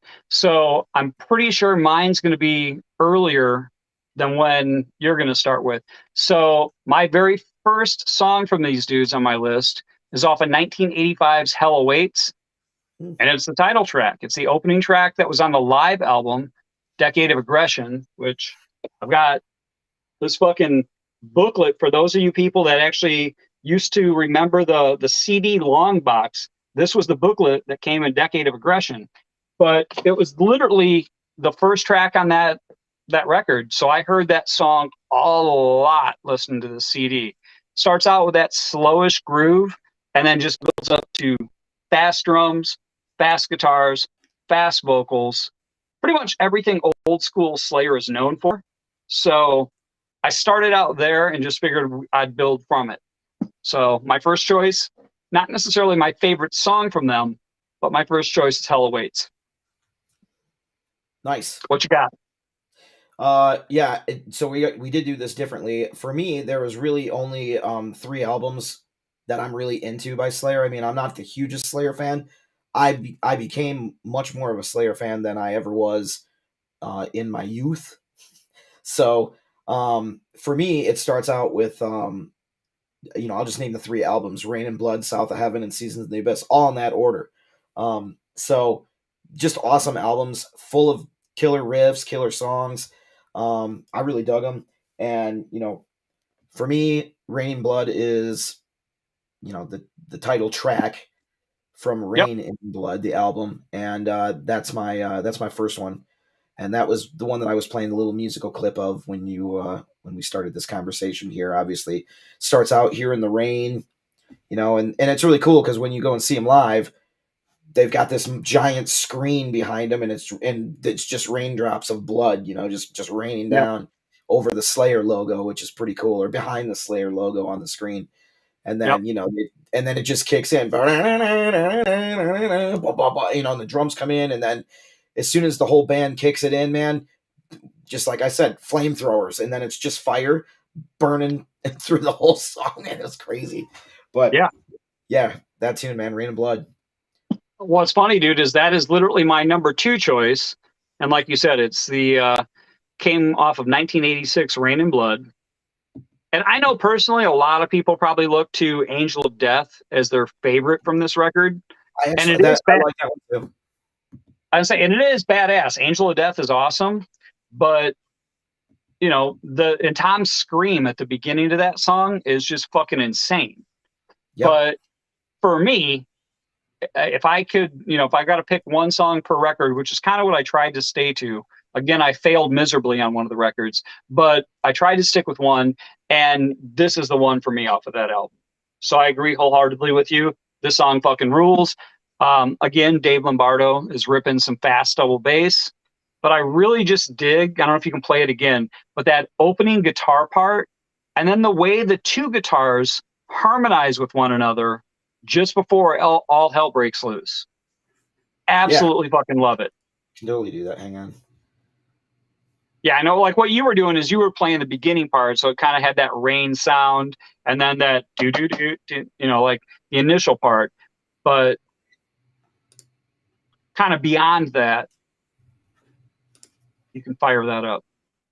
Yep, going to it. Just waiting for my stupid computer to get back to where it was.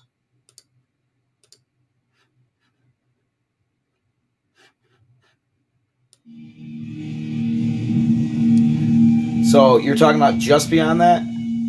Beyond this, yeah, it's where the opening guitar part comes in, and then right after that, there's a harmony part that's killer. Yep, still the intro. Past this.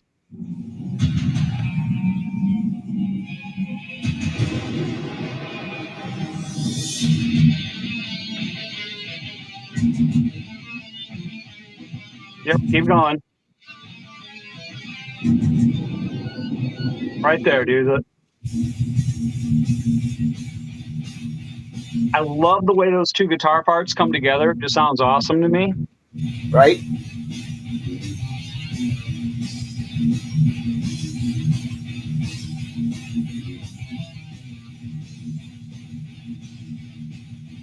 And so yeah, I mean, what's funny is tonight we're pretty much in lockstep on a lot of these tunes, you know.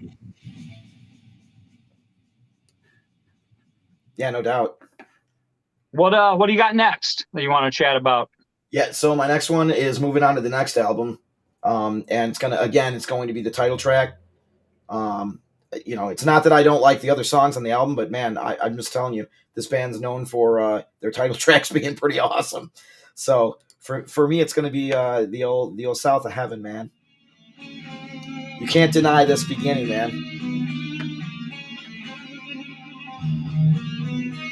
It's just cool, man. They write cool riffs.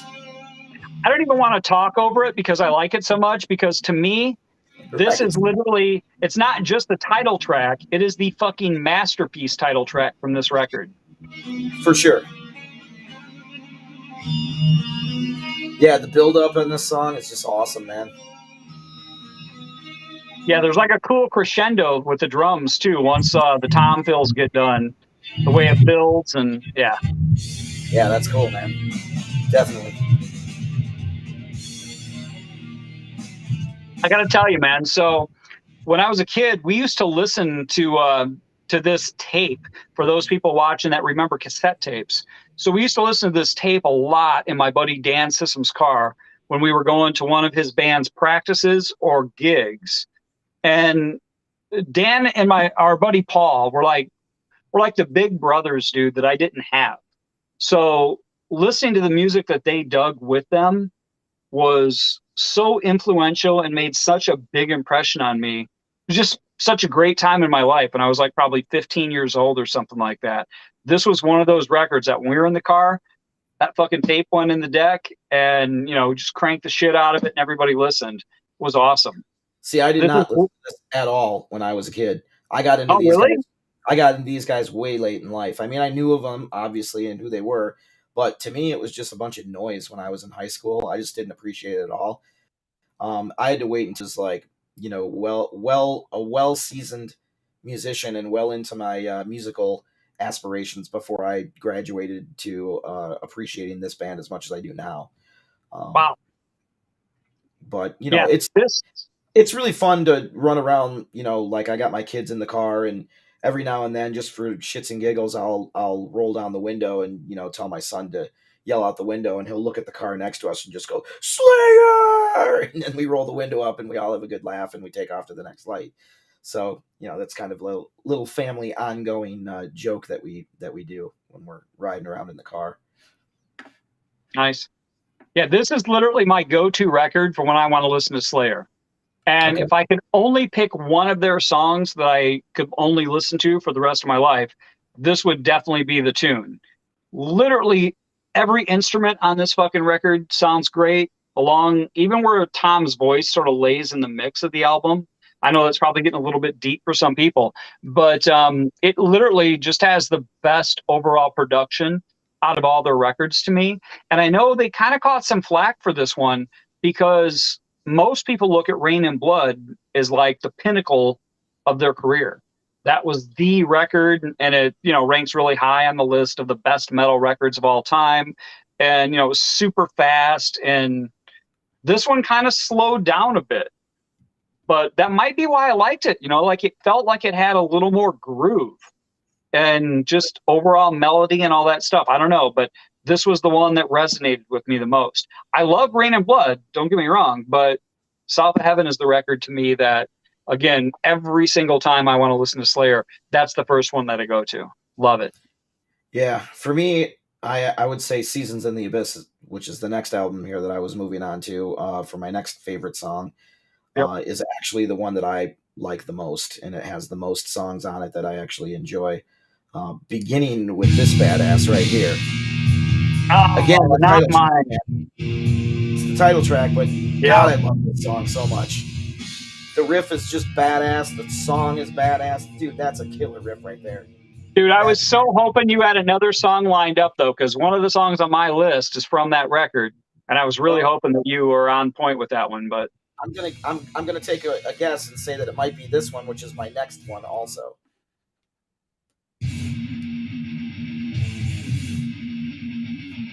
Come on, am I right? nope, No, not War Ensemble. God, I love this tune, man. track 5, dude. Yeah, Dead Skin Mask. That's a good one, dude. Yeah, for sure. This is a great tune. Dude, right there. Right fucking there, dude. That literally that guitar intro with that cymbal bell, and then when the toms come in, just the fucking depth of how big those things sound. Yeah. No, I love this song, man. It's a good tune. That's probably my number 2 Slayer song. So if I South of Heaven's probably my favorite song of theirs, but really close. I mean, a very close second would be Dead Skin Mask. I like Seasons. Seasons is cool. Yeah, And War Ensemble is also cool. I like both of those songs, but I don't know, man. There's, for whatever reason, I think I like the ones where they slow it down a bit. Although I guess Seasons was kind of slow. Yeah. It starts out slow. It's got that cool riff and that cool build up. That song sounds great live, man. God, that and song their is first video Slayer ever did was for that song. Oh, was it? I didn't know that. Yeah, it was in the desert. Well, let me jump back since we jumped to records a little bit. Let me real quick jump back to I got 2 more songs. Again, I tried to keep it to 1 song per record, but I fucking failed, so sue me. After South of Heaven, off of the same record, Mandatory Suicide. It's another song that I played on my first gig at that Mississippi Bandshell show I told you guys about last week. And it's another one of those tunes that has killer harmony guitars at the beginning. I just think it sounds awesome. And then my next choice also would have been off of South of Heaven, and that's Spill the Blood. I just absolutely dig the groove of that tune. Like I said, I think this record, they slowed down a bit, so the groove was more important than maybe just going out there and playing as fast as possible. So South of Heaven, Mandatory Suicide, Spill the Blood. 3 songs off of that fucking record that I absolutely love. And then my next one would have been Dead Skin Mask that we just talked about. Nice. Somebody asked me what I'm drinking, and it is Crown on the Rocks. Yep, Crown on the Rocks. Tonight it's actually Crown Apple. So I finished my regular Crown last week when we were drinking, and so now I've got some Crown Apple. Nice. Yes, sir. Get some of these. So I got 2 more songs. I don't know how many more you have lined up for Slayer discussion. I've actually got 2 more, and then I've got an honorable mention that I want to discuss. Dude, do you see this? I did not realize I could do an overlay of the freaking... Look at that. I can do an overlay. Oh, shit! That's pretty badass. That is cool, man. Yeah, so those come up live as they come up. Nice. It's got our little logo up there and shit too. It looks good. Yeah. Covering it up, that's great. Well, It is what it is. I All think right. that What else do you got? What else do you have Slayer related? I know you said you only had 3 records that were really important to you, and obviously you already talked about Rain of Blood, South of Heaven, and Seasons. yeah, I Seasons mean, in the after Abyss. that, they had quite a few albums after that: Divine Intervention, Undisputed Attitude, Diablos and Musica, God Hates Us All, Christ Illusion, World Painted Blood, and the final album, Repentless. But Yep. I it all ended for me after Seasons in the Abyss. That was where I stopped listening to them. So I got to be honest, I might go back after this discussion that we had, take a listen to some of that later stuff, but I've not even given it one iota of a listen after. All right. Seasons. Perfect. This is where I jump in then, and I'm going to turn you on to a couple records. And tomorrow, when you're sitting there forgetting about this episode, you can dial into your Apple Music and check out a couple of these and see if you agree with me or not. First off, if anybody that's watching this shit is friends with Paul Bostaff, please send him my apologies. Paul's the guy that came in and played drums on 1994's Divine Intervention. So this is the first record they did without Dave Lombardo.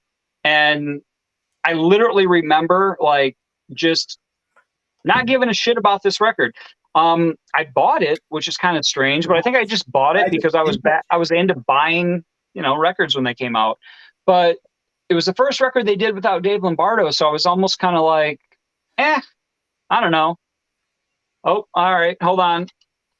We're doing a shot or taking a drink or whatever you're drinking. So raise them up, everybody. Scott's got a little directive on the screen there. Anyway, so this record, man, Divine Intervention, it was their 6th record. And again, the first one they did without Dave Lombardo. But I got to say, man, all these years later, I feel like a complete asshole because I totally did not give Paul Bostaff credit or anything for this record. But I can listen to it now all these years later and realize, dude, he's an amazing player and he sounds great on this album. I don't know if it was his playing or what, but the record seemed to have a cleaner sound. Like his drum sound was definitely different than Dave Lombardo's. His toms weren't really tuned as low as Lombardo's. And I really think that made his drum sound fit really well in the mix. So, but at the time, dude, I wasn't really into it. I bought it. I listened to it probably once and it just went in the stack of all the other CDs I had. I just wasn't into it. And then I went back later and listened and thought, fuck, man, I don't know what I was talking about. Cool songs, great player. So the title track, actually, Divine Intervention, was going to be my 7th choice. And since we're picking 8 songs, my last song to pick here is a song called Disciple off of God Hates Us All, which is another record that actually had Paul Bostaff playing drums on. And in a weird sort of thing, strange to talk about, but this record was actually released on September 11th, 2001. So you want to talk about a bad time for Slayer to drop an album with that title. But anyway, without getting super heavy about, that time period, we all can remember where we were probably when that shit was going on. But it's got some insanely fast double bass on it, but yet it still grooves. And this particular song actually received a Grammy nomination. It didn't win, but it still received a Grammy nomination, which is pretty impressive when during this song, part of the hook is when Tom screams, God hates us all. So depending on where you fall on that, that may push you off a little bit. But I just thought it was interesting that they actually got a Grammy nod for a tune off of a record called God Hates Us All. And then they actually screamed God Hates Us All, I don't know, 4, 5, 6 times in the actual song itself. As I said, I've got an honorable mention to talk about with these dudes, and it was literally their last record, their 12th record they did, called Repentless, that they put out in 2015. And for those people who watch this thing, pretty consistently, you guys remember maybe last year when we were talking about some of the stuff where I mentioned I'm not really a fan of when some bands put out new music. Usually they don't sound as good as their previous albums. The previous albums had good producers and good production value, and the ones they do nowadays, they're usually self-produced, and they just don't sound as good to me as the previous albums. But that's totally not the case with Repentless. It was produced by Terry Date, which was a dude that actually put out records with Pantera. I think he did pretty much all the Pantera records, actually. Pretty famous for that. He did a couple or a few Deftones records. He did two of the big Soundgarden records. He did Louder Than Love and Bad Motorfinger, which I loved both of those albums. And I know he did one record with Slipknot. And, you know, he's just one of those guys that's been out there doing records for a lot of people. But the Pantera records are the ones that he's probably the most known for. And he produced this one, and it sounds amazing. So that's, again, Scott, if you're not familiar with this album, I would say go and listen to Repentless tomorrow. It's pretty solid. I also really dug God Hates Us All. I think that's a pretty solid record too. But okay. Repentless was one of those, again, it's their last record, so maybe you start working backwards. But again, you know me, man. I don't usually dig new bands, or I should say old bands putting out new music. And I really, really liked this record. It was really solid. Songwriting was cool. Production value was great. And, you know, I don't know. I thought it was awesome. It was a little weird for Slayer fans out there. This was the first record that they did without Jeff Hanneman playing guitar since he passed away a couple years before. Right. But overall, solid record. And I did have a note here that I don't know if it was a coincidence or not, but I just mentioned how God Hates Us All was actually released on September 11th, 2001, which is, again, probably one of the worst fucking days in all of our history. But really? Repentless was actually released on September 11th in 2015. So I don't know if maybe they released God Hates Us All way back then, and they got so much flack for it and so much attention that they're like, you know what? Fuck you guys. We're going to put out another record on September 11th. I mean, it's Slayer, of course, so they might have done something like that. But that's when Repentless was released, and it's a cool record. So again, since you're not that familiar with the stuff, Scott, I'd say listen to Repentless, listen to God Hates Us All, and then check out Divine Intervention. I will admit, I personally checked out. I didn't listen to Christ Illusion. A few of those records there that kind of came after God Hates Us All, I didn't listen to those albums at all. So I can't really comment on them. That's why I only picked the songs that I did. I couldn't pick a song off of every album just because, I don't know, I wasn't into them, and I'm not going to bullshit you. Gets in here with a great album pick here as we're talking about Slayer. That's a great comparison, Andy. Nice job. Way to be real fucking relevant. We're talking about Slayer, and you mentioned Warrant. Wow, dude. Woo. Everybody, that's Andy Carlson for you right there. He's about 7.5 schlitzes deep into this show right now, and he's going to hit us with that. Maybe, way to come strong, buddy. Maybe hit us with Poison, Native Tongue, you know, because everybody who's interested in Slayer songs are really into those bands. At least Surma's coming strong with the Rain and Blood. Nice. I'm going to listen to Tracy right now and absolutely ignore Carlson. Tracy also likes South of Heaven, so I'm with you there. Two great fucking records. So, all right, man, what else you got tonight? I mean, I'm super happy because we're at 9:41 tonight, and you're a rock fucking solid, dude. You're still in there with me. Yes, I am. You're welcome. Are those hand claps? Yeah, it's the audience. Little fun with some sound effects. Cool, man. Well, it was fun tonight, man. This again to be the producer and, you know, the star of the show at the same time. I mean, it's not easy to do all in one shot here. I like that you're trying to be the producer. I mean, the star of the show is a bit of a stretch for you, but all right. Well, producing better at least.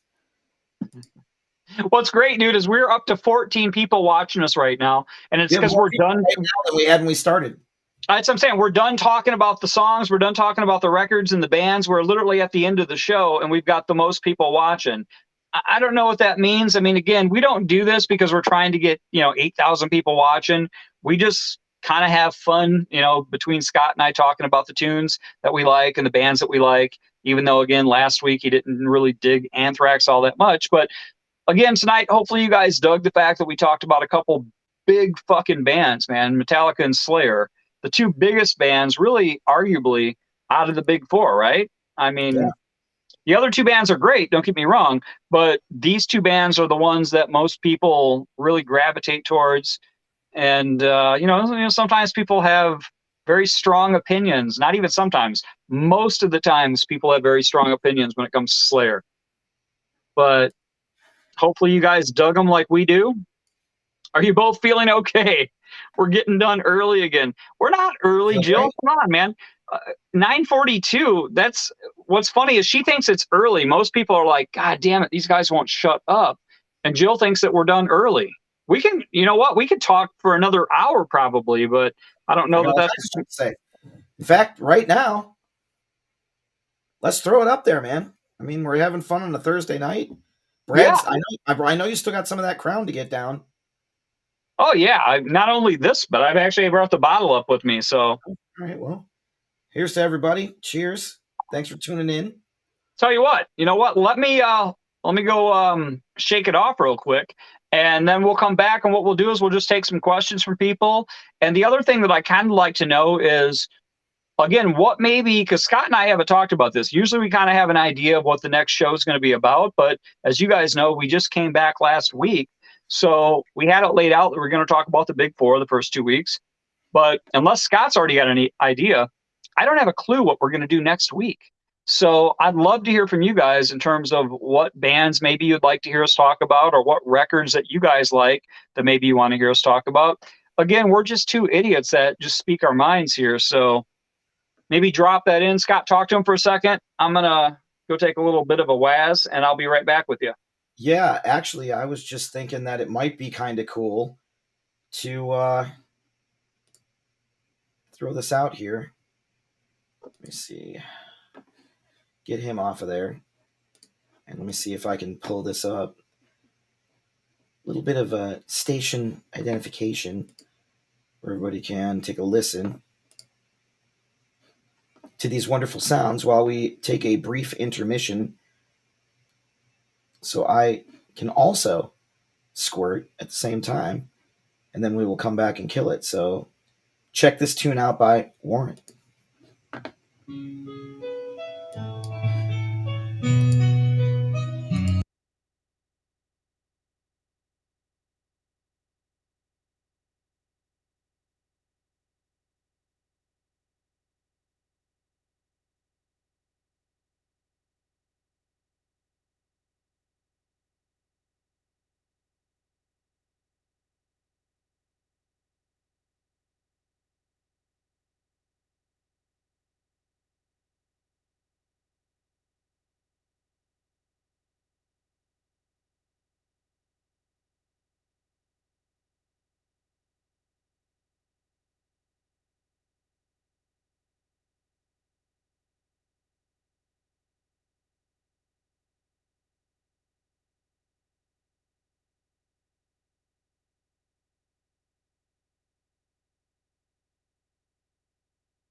Back.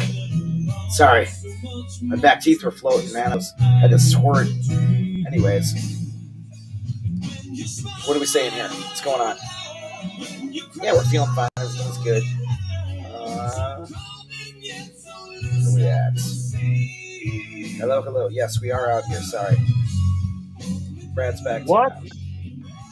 Sorry, I'm chewing. Karen came home with a leftover quesadilla, so when I walked out there, she had it. And I was playing some background music here, The Bitter Pill off of Warren's Dog Eat Dog album.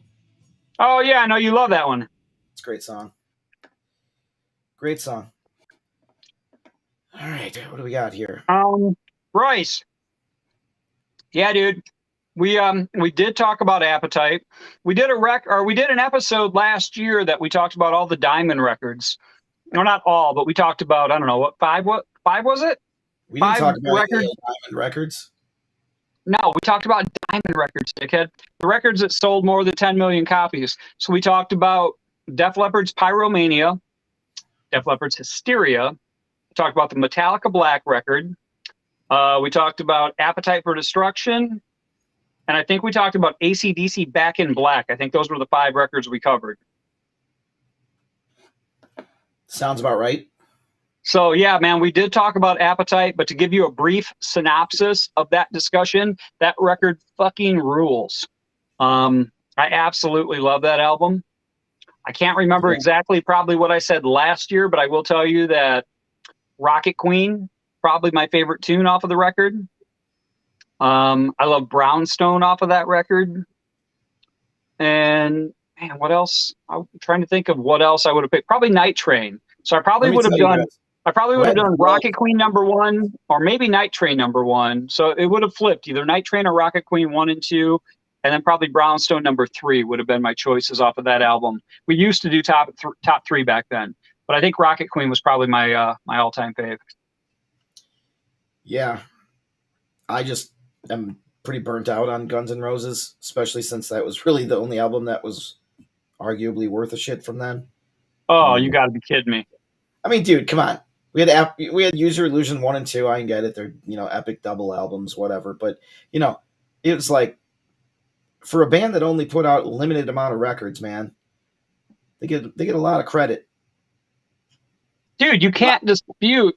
A lot of other bands that put out way more records, way more music, and don't get half the credit. I mean, I don't know. Right, because it's about quality, not quantity, man. People can put out fucking 5 records that are turds, and then somebody can put out records that are actually really good and only put out a couple of them. Now, that being said, dude, I will tell you that I think that if they would have taken the 2 Illusion records and made 1 record out of it, they could have had like an Appetite Part 2.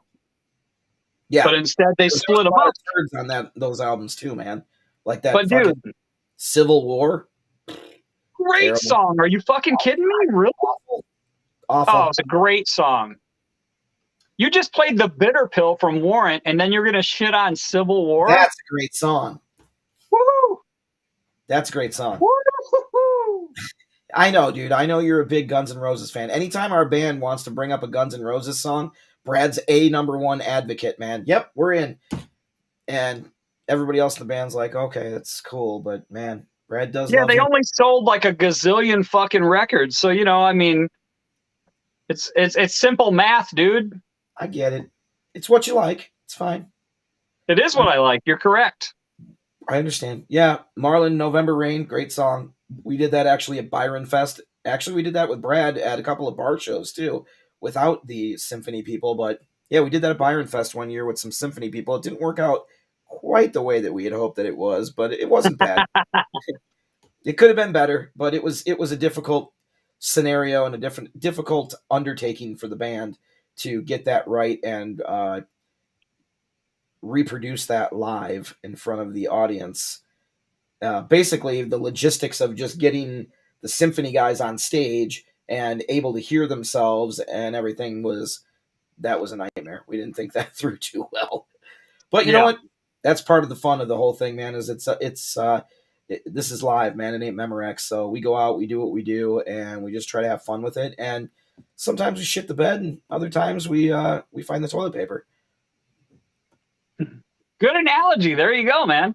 You know what? I will say though. So you mentioned obviously that record that or that song from Dog Eat Dog that you really like. And again, I was kind of out of Warrant at that time too, because as I mentioned at the beginning of this episode, I started gravitating towards heavier stuff at towards the late 80s, early 90s. So I was pretty much out a lot of those bands. I wasn't into it. I was listening to Anthrax, Megadeth, Slayer, Metallica, Pantera.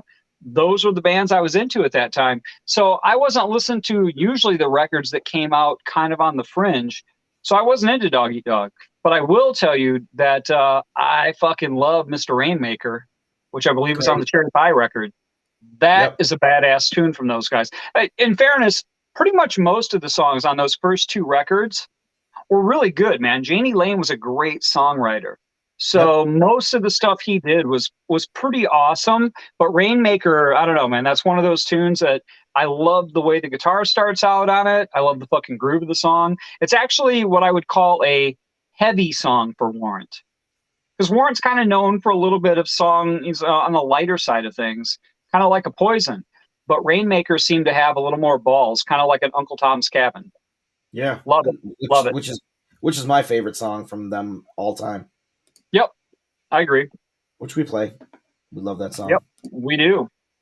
We got to put it back in the set list. Got to talk to the guy that does those fucking sets, man. What an asshole. So we got a question there about what we are going to do for Byron Fest this year. We're going to show up and play. Yeah.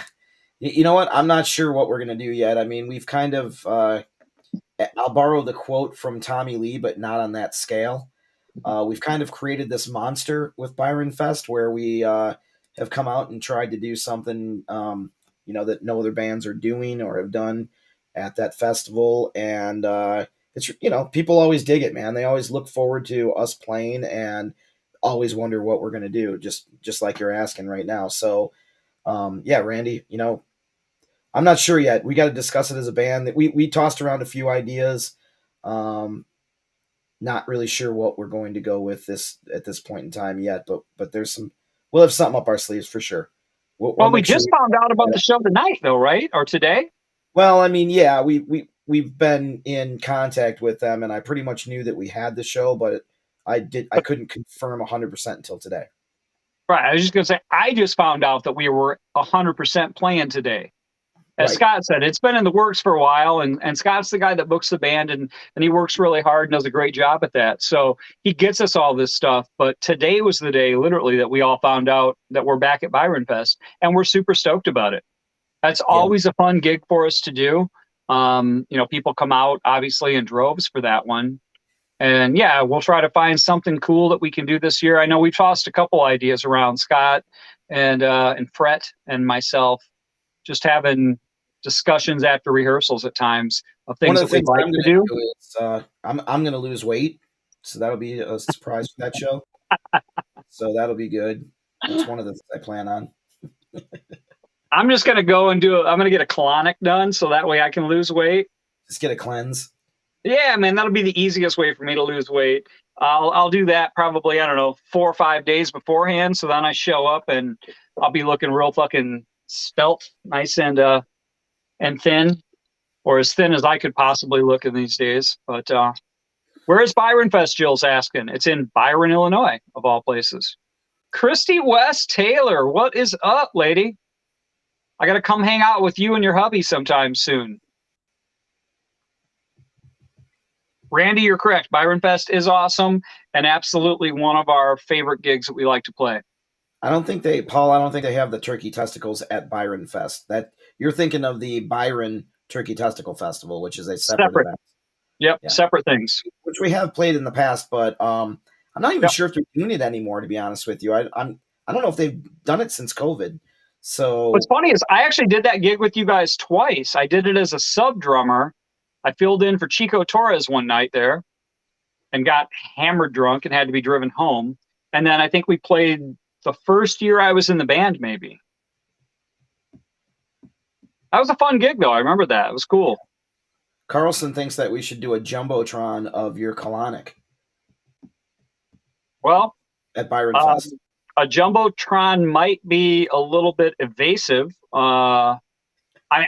Me, man. I'm not shy. I'll let you guys look in there if you want to see inside the old. Though, dude. And then we could put like a hose at the top of the stage, and at the moment when you're getting cleansed, we could spray everybody with the hose. Oh, dude, that would be amazing. That would be, dude. That would be like, how we did the countdown for tonight's show. We could do the countdown for when we go live, like when we're going to start the show, and we could have like a big screen in front of us so nobody could see us behind it, but we have this little fucking hose up front. And right when it counts down, like we could put it on the screen at 10, 9, 8, and as soon as it hits 0, it just shoots out this like shit water, or what would look like shit water. Of course, we wouldn't do that to you guys, but damn, that would be funny. That would be funny. Again, it would be funny for everybody. Yeah, it'd be disgusting, but it would be funny. It'd be funny for us, but anybody who's not us would not find it funny at all. Gilscara, so Byron, Illinois is about 25 minutes. About 25 About minutes 35 minutes past where we are. south of Rockford, Yep. on the south side. So it's right where the Byron nuclear plant is. If you can look that up. You can find it on Google. Not hard to get to at all. In fact, it's actually kind of a nice little cruise down U.S. Route 2, right along the glorious and ever powerful and majestic Rock River. Yep. And Marlon's telling us he's got us on his TV right now, and he thinks it's pretty cool. Well, I'm going to go ahead and trust you on that, Marlon, because I'm sure my head looks like big as a fucking manhole cover on your TV right now. Yeah, I can't imagine how that looks cool. You probably look like shit in high def, dude. You're in 4K right now. Dude, I'm like the Kool-Aid man, just like, oh yeah. It's fucking huge, right? So you got this pimple. You squeeze this shit. I do, actually. I noticed it when I came home from when we were hanging out earlier. I got one right here. It's a fucking whitehead. See if I can get it. In 4K. Yeah, I can't get it. But if you guys, for those of you who got 4K, you can see it. And it's right here, and it does not look good at all. I apparently just fucking hit puberty, so I'm 13 all over again. Although I'm no longer the size I was when I was 13, which is unfortunate. Time to change. Time to change. Time to change. That's why I don't sing, people. It's good shit. You guys love it, though. Definitely. So, yeah, man, what else? I don't know what you said when I walked away when I got a bite of that fucking fantastic quesadilla, which I swear, if I thought there was a bite left, I would go back in there and get it. Who do we got tuning in here from Russia? Russia? I don't think anybody. I don't know who this VOM Red is. They're not from Russia. I'll give you that. There's no way. Yeah, I know. I was just saying that. That'd be nice, though. I mean, could you imagine if we went fucking worldwide? That'd be cool. Oh, we definitely are worldwide. I think we're Midwest wide. Trust me, we're worldwide. I put it on this. It actually tells you, do you want to be regional or worldwide? And I clicked worldwide. Just because. Right. But what I'm saying is based on our viewership, we're regional wide. We are Illinois, Wisconsin wide. You don't know that. We could have 4 people from here, and everybody else could be from the Czechoslovakia or somewhere right now. Well, there's 14 people, and I'm pretty sure, based on looking at the comments that we're receiving, they're all from this area or possibly the Wisconsin area. But I could be wrong. You know what, man? Maybe there is somebody from the Soviet Union out there that's watching it, and they're waiting for us to do our remake of the Moscow Music Peace Festival, in which case, dude, we could Scott and I are big fans. We're in. You know what? We should do a show where we actually discuss that. But I was also thinking it would be cool if the band actually reenacted that whole show. We could do that for like a live show, dude. We could redo the Moscow Music Peace Festival at Byron Fest. Yeah, I don't see how that's going to go over real well, but we'll talk about it. All right, never mind. What are we going to do? We're going to open up with a special Gorky Park set for the fans that really love the Russian band. Yeah, play 4 songs.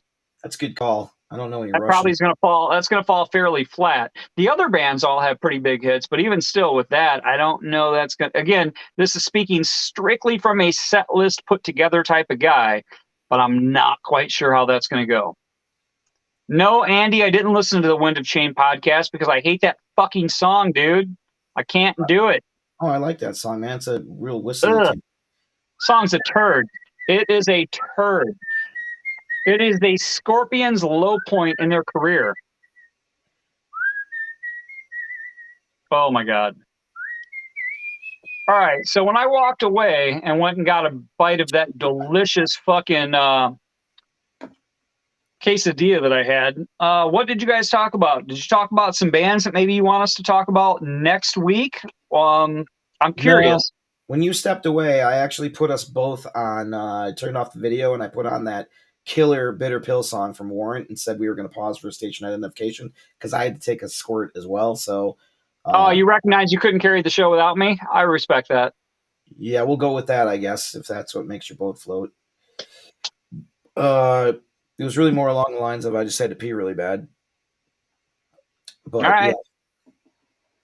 Yeah. Yep, definitely. Cool. All right. Well, what, again, let me just go ahead and ask some questions. I'm going to go ahead and pour myself a little more of a We actually have more beverage people right now than we had all than we've night. had the entire fucking night. What's funny is we're literally just freeform right now. And for whatever reason, people are clicking in. I don't know if they're just looking Maybe at that's Facebook and they're, I honestly, I think maybe that's what it is. They're looking at Facebook and they see our stupid faces and they're like, all right, well, let's see what these idiots are talking about. they're gonna be like, these guys are still talking. It's been 2 hours. What the fuck is going on here? Yeah, what's funny is they probably logged in initially and then they saw us talking and they're like, no, I'm not going to listen to these guys. And then now they're back going, are they seriously still talking? But anyway, so what I want to know from you guys, what bands do you want us to talk about next week? Or maybe, I don't know, what records do you want us to talk about? I mean, we've talked about a bunch of stuff. You guys want to hear us talk about like some Enough's Enough or something? I don't think we talked about them yet. They're kind of a local Chicago type of band. I know Scott and I both dig them. Yep. What do you guys want to hear, man? I mean, we're kind of here. That band. We want to talk about shit that you guys want to hear us talk about. Paul Taylor, no more Peach Crown. No, I finished the Peach Crown last week. I think I finished the regular Crown last week. And this week we are. Have you busted into that maple yet? Have you gotten into that maple crown? No, man, I haven't tapped into that yet. I keep waiting for it. I do have it. What's funny is I actually have it sitting here still. Let's check this thing out. So, what Scott's talking about that you guys don't know is last year I finished off a bottle of Maple Crown, and one of the people watching, one of our good friends, our good friend Lisa, decided, because I'd said, like, I finished the Maple Crown and they weren't making it anymore. And somehow she knew of a place that still had a bottle of it and sent me a message and said, hey, if you want it, I've got a bottle sitting here with your name on it. And check this shit out. This is the bottle she was talking about. It's a fucking handle bottle of Crown Maple. Not only did she find what couldn't be found, but she found me like one of the biggest bottles known to man. So, yeah, man. So I have not opened that yet because we stopped doing these shows, and you know, I usually drink. I'm gonna have to one up you on your bottle there that you've got. You got a bigger one? What do you got? I got something that's even better find of the Crown. Check this motherfucker out. You got a big handle bottle of Peach Crown? Because that would be amazing.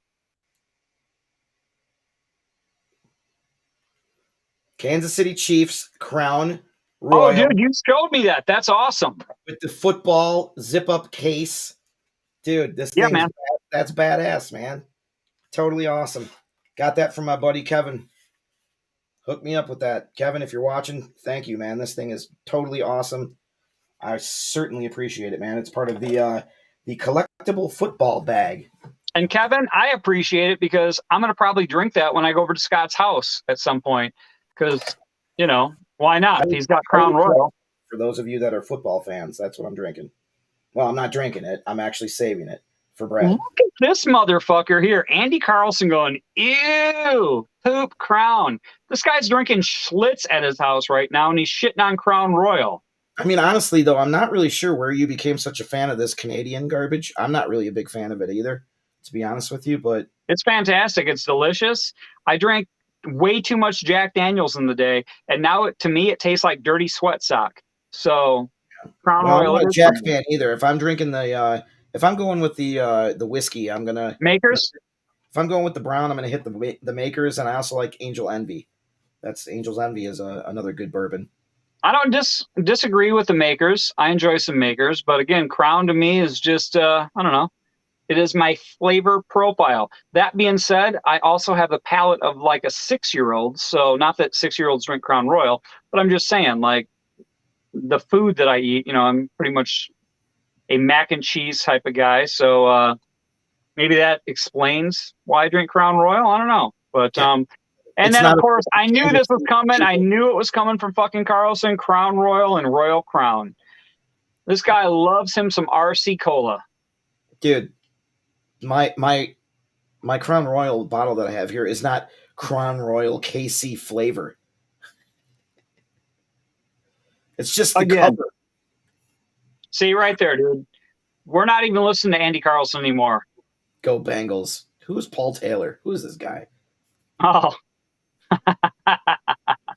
Paul Chiefs Taylor's all doing day, baby. Chiefs all day. he's doing the icky shuffle in his garage right now, man.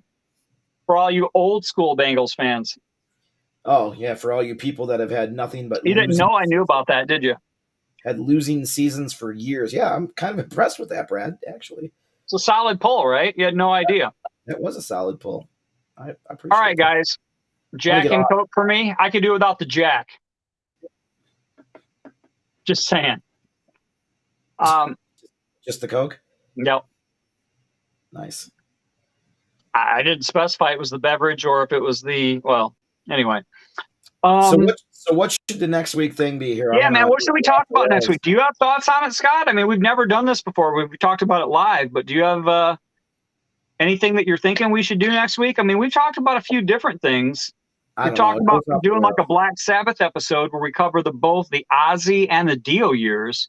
And yes, for all of you people, I know there's more than fucking Ozzy and Dio that did Sabbath. I get it.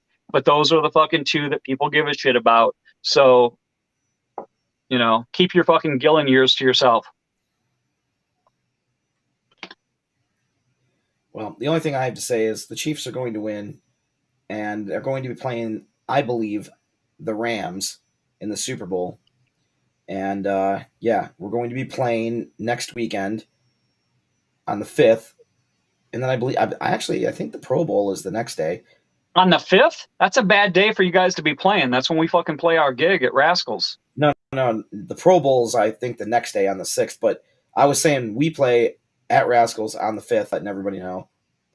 I think it's going to be Chiefs-Rams Super Bowl, and that'll be on February 13th. Got a busy week. There you guys have it, man. He just called it. Call your fucking Vegas connections and put in your bets now. Yep. And don't be mad at me if that's not the way it goes. Well, I mean, they're not going to be mad at me because I didn't make any predictions. I'm talking about Icky Woods, for Christ's sakes, who has not been a player for more than, 2 or 3 decades. So, well, Paul Taylor, you don't have to be a fan of the Chiefs. Just know that that's the way it's going to happen. So I apologize. Sorry is how you're going to be, bro. Paul Taylor's going to come back and he's going to chime in if it goes the opposite way you're thinking. And it's going to be a fantastic discussion. There's no way they're coming into Arrowhead and lighting up the Chiefs during the AFC Championship game. It's just not going to happen. They don't have enough gas in the tank for that. As they say, I do not have a dog in this fight, although I'm going to stick with my man here. And you know what? He's a Chiefs fan, so I'm going to go ahead and root for the Chiefs. I know Carlson is going for the Bengals as well, so I'm going to let that go. Carlson is just trying to make it to his 8th Schlitz tonight and staying awake. I don't know if he's beyond that. I don't know what else he's voting for. The Schlitz he's drinking still has that pull tab off the top where you pull the actual tab. Yeah, right. You take it completely off and then He's got all those old cans of it that he's pulling He's out. such a hipster. He somehow got the fucking old stock from the 1980s at his house. That's hilarious. Yep. That is pretty funny. Christy wants me to refer to Paul as Jason West's brother-in-law. So for those of you people that watch, we had my buddy Jason West on an episode last year. For those of you who don't know, Jason played drums with Sebastian Bach, played drums with the Murder Dolls. He did quite a few years in records with Wednesday 13. If you don't know who any of those people are, check them out. All great stuff. Most of the people watching this probably know who Sebastian Bach is, lead singer or former lead singer from Skid Row. But apparently Christy wants me to bust Paul's balls that he doesn't have his own identity and that he's only Jason's brother-in-law. Fair enough. I'll throw that out there. So I don't think we've actually gotten anywhere with this discussion, though, dude. Do we know what we're going to talk about next week? Like, do we have anybody that wants to comment and say what we should talk about? Or are you going to leave it up to the two of us knuckleheads to figure out what we're going to do? Here, I mean, we'll figure it out. I'm thinking, though, I'm kind of feeling like the whole enough's enough thing. Like, I love the enough's enough idea, dude. Why don't we talk about some like local Chicago area? Let's do enough's enough. Let's talk about some Cheap Trick. We could talk about Trick from the 80s, though. We got to be specific with Cheap Trick because obviously they got a humongous career and a lot of great albums. But we would almost some 80s. '80s REO Speedwagon, even though they weren't really '80s hair band, but still from the Chicago area. Yeah, they were from what, Peoria, Champaign, Yeah, something like that. yeah, Champagne, I believe. Yeah. So So yeah, man, we could talk a little bit about that. that'd We be could fun. do Those would be some fun bands to talk about. kind of do a little Chicago stuff. Last week remember I mentioned a band called Mind Bomb that was produced by Max Norman, and they were Chicago dudes. Fucking great self-titled record. I'd probably bring that up again next week. Yeah, so maybe that's what we'll do. We'll do a Chicagoland special next week. I'm trying to think of some other bands that might have. I mean, we're not going to talk about the Smashing Pumpkins, so fuck you guys if you think we're going to. Dude, But Marlon's got a good idea. Marlon's saying, how about if we talk about all girl bands? ooh, talking about the ladies. It's not a bad idea. You know what? Not a bad idea. That's not a bad idea at all. Styx, Carlson coming in with Styx. I forgot about those guys. Yep, Styx also from Chicago.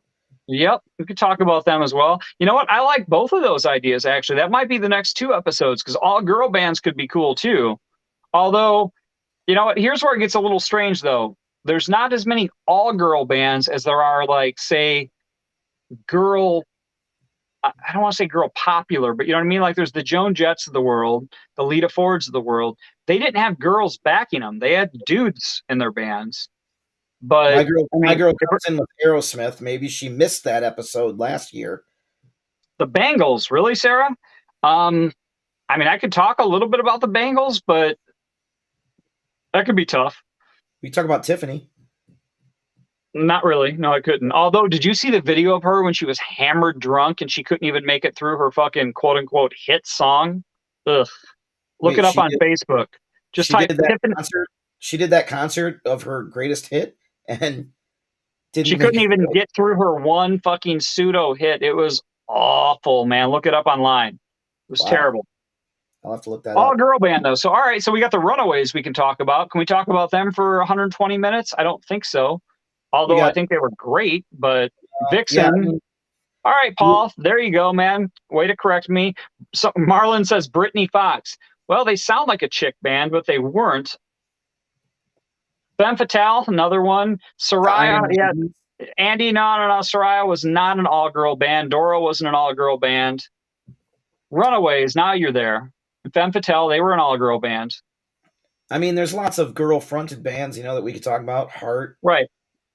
You know, Joan Jett.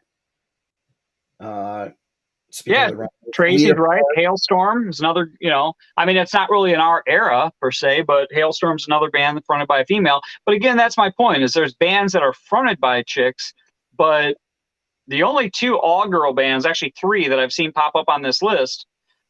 Oh, Femme Fatale was not all-girl. Well, they are now, dickhead. Look them up now, dude. They're all chicks. Runaways was all-girl. Vixen was all-girl. I'm going to get a phone call from Carlson when this is over with. I know Sarah's really mad, man. She wants us to talk about the Bengals if we're going to talk about Enough's Enough. Are you serious? That was her first concert, was the Bengals. Wow, man. Not even in the same hemisphere of good songwriting. We could talk about the Go-Go's. Nobody mentioned the Go-Go's. Oh, my God, dude. Great poll. Go-Go's were an awesome band. I actually loved them. Iron Maidens are also awesome, but not quite the same thing as what we're talking about. But yeah, Iron Maidens are great. Actually, Jill, I saw Iron Maidens when I was at NAMM one year. And this was back when Nita still played guitar for them before she played with Alice Cooper. It's pretty awesome. Yeah, Lorraine Lewis is now singing for Vixen. That's correct. Yeah. Who used to sing for Femme Fatale. Right, because Janet and her dude now live here in Chicago. They moved here, didn't they? Yeah, he was always a Chicago guy, and I don't really know what her full background was, but I know that she quit Vixen because she wanted to pursue her own solo career, probably because he was in favor of that. And, you know, great move, because fucking Vixen was definitely a bigger name. So from a business standpoint, solid choice there. But she's one of those girls that likes to say, well, my husband. Yeah, that's a great idea. Listen to your husband, your boyfriends, your girlfriends, your wives. Smart business decisions, everybody. Please do that more often. You know, it'll weed out the fucking herd. Look at Sarah pulling the Bengals. The Bengals. Yes, he did. Yes, he's 100% correct. Prince did write Manic Monday.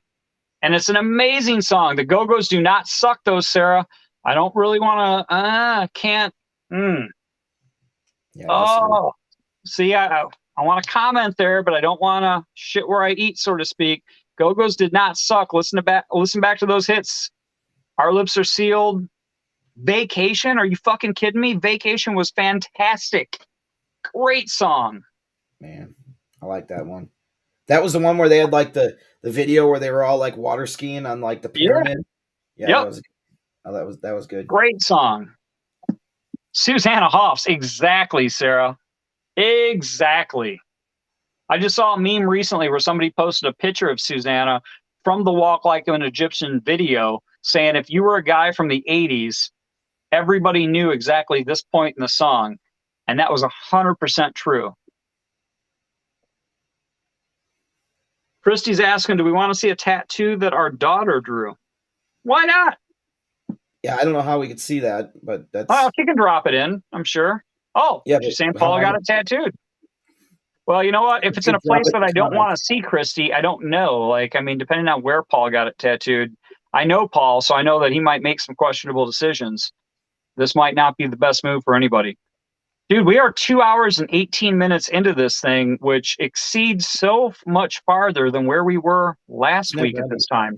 At this time last week, we had already finished the show. I had already called you to ask if you were okay. You went and yacked, and you were already probably in bed sleeping right now. Yeah. I'm golden right now, man. All true stories. Everything I just said was 100% true there. And I think at this point I was talking to my buddy Andy Carlson, and we were both just fucking drinking and, talking shop. Nice. Yeah. All right. Well, we haven't really gotten any farther unless we decide to do the Chicagoland thing where we do Enough's Enough. I like that idea. Let's go with that, man. It's Enough, Cheap Trick, Styx. If anybody utters the word Chicago, I'm punching you in the fucking neck the next time I see you. We're not going to talk about them. Jill Scar says we're making up for time from last week. Oh, is that what it is? Fair enough. Yeah, Scott feels like he's got to go a bit long tonight to sort of. Okay, I'm sorry. Nice. Can't say I'm sorry enough. All right. Well, but yeah, you made up for it though, man. You hung in there, and tonight even after we were already out hanging out earlier, and having a couple beverages on our own. So. If I stick to the Yellow Jackets, I'm good, man. I just had, I don't know. I drank a 6-pack of them today. I don't think that's too bad. Spread it out over, several hours now. So there you go. It's a fantastic Chiefs Red Friday tomorrow. So everybody wear your red for the Kansas City Chiefs. And let's call it here. And I think we're going to come back next week with the Chicagoland show. Our Chicagoland show, yeah. So we'll put that. Brad and I will put our proverbial heads together and figure out what we want to discuss and how we're going to approach it. We'll put. You know what, man? I'm going to call it right now. Usually, I like to put a little bit of effort in before these shows and take some notes and stuff like that. Yeah. But I feel like for the Chicago show, I'm just going to do it fucking cold, man. We're going to talk about the bands we've already discussed, and I'll just pick them out because again, it's enough. I mean, that first record, pretty much flawless. Second record is pretty close to it. And then if we're going to go ahead and add REO and Styx into the mix, and who else did we say we were going to put in? Cheap Trick, right? How could I forget Cheap Trick? Chicago guys. So we're going to be talking about 80s Cheap Trick. We're going to be talking about like She's Tight. Yeah, dude. I'm into that. Let's do it. Yeah, let's do it, man. That sounds good to me. Chicagoland show next week for those of you guys. So Survivor was another Chicago band. That's correct, man. I actually attended a recording session. Ironically enough, Christy West here with her brother Jason, who played drums on a session with Frankie Sullivan. And short story about that before we go is I can literally remember we were at CRC in Chicago, and all of a sudden a cab pulls up. The only thing in the fucking cab was a matchless guitar amp that Frankie put in the cab and sent it to the session. So the guy literally pulls up in front of CRC and somebody comes out and grabs Frankie's amp and takes it upstairs. And Frankie was the guitar player from Survivor that wrote a bunch of those big hit songs. So there's a little early story for you guys. Oh, look at your girl, man, coming in with fucking Disturbed too. Yeah, true story. Damn, Sarah coming. What is Sarah like hitting the Google real quick on Chicagoland bands? Is that what's happening here? For sure. For sure. That's No, awesome. she might have actually known that one, to be honest. She might have known that one. All right, so let's wrap this up. And I know there's no fucking chance that there is any more of that quesadilla left, which makes me extremely sad because it was so good, and I am hungry as hell right now. But we're gonna let you guys go. Thank you guys for tuning in. There's 13. 13? 13 is all we have at this point. Wow. Or maybe I should say we still have 13 because I don't know how many of you guys hung in. What? Oh, Jesus. Wow. Just want to put it out there again. I had to draw that back. Tracy, dude, I had to draw that backwards in order for that to show up like that. Look at that. I did that backwards. You did not, because it still shows up the right way with your screen background. Listen to me. It was backwards, dude. I had to draw it backwards. All right, fine. Tracy Storm was saying that she thinks that Richard Marx wasn't too far from here. I know that Richard lives in the suburbs now. I don't know if he was always from here or if he moved here. But you can just follow his dick marks. Yeah, we'll look into that, though. We'll see, because Richard had some great songs, too. Not necessarily an 80s hair guy, although he did write Edge of a Broken Heart for Vixen. So there's a little bit of trivia for you guys as well. That being said, everybody, thank you so much for tuning in. Scotty, thank you for staying sober, baby. I love it. I think it's fantastic that you dude, I got drunk one time, and I'm never going to live this down. Never, ever are you going to, man. It was fantastic that you hung in there this long. This was a long episode for us. It was really long, man. It's so long, I can't even stand it. It's 2:22. Long time, man. All right, guys. Thank you so much for tuning in this evening. We'll see you next week. Go Chiefs. Again, we will re-announce the show, but February 5th, if you make your plans right now, we'll see you at Rascals. Appreciate everything. Appreciate you sticking around. Hope you came in and out, had a good time, and we will see you next week. Peace out. All right, guys. Thank you so much, man. We'll see you guys. See you in a week.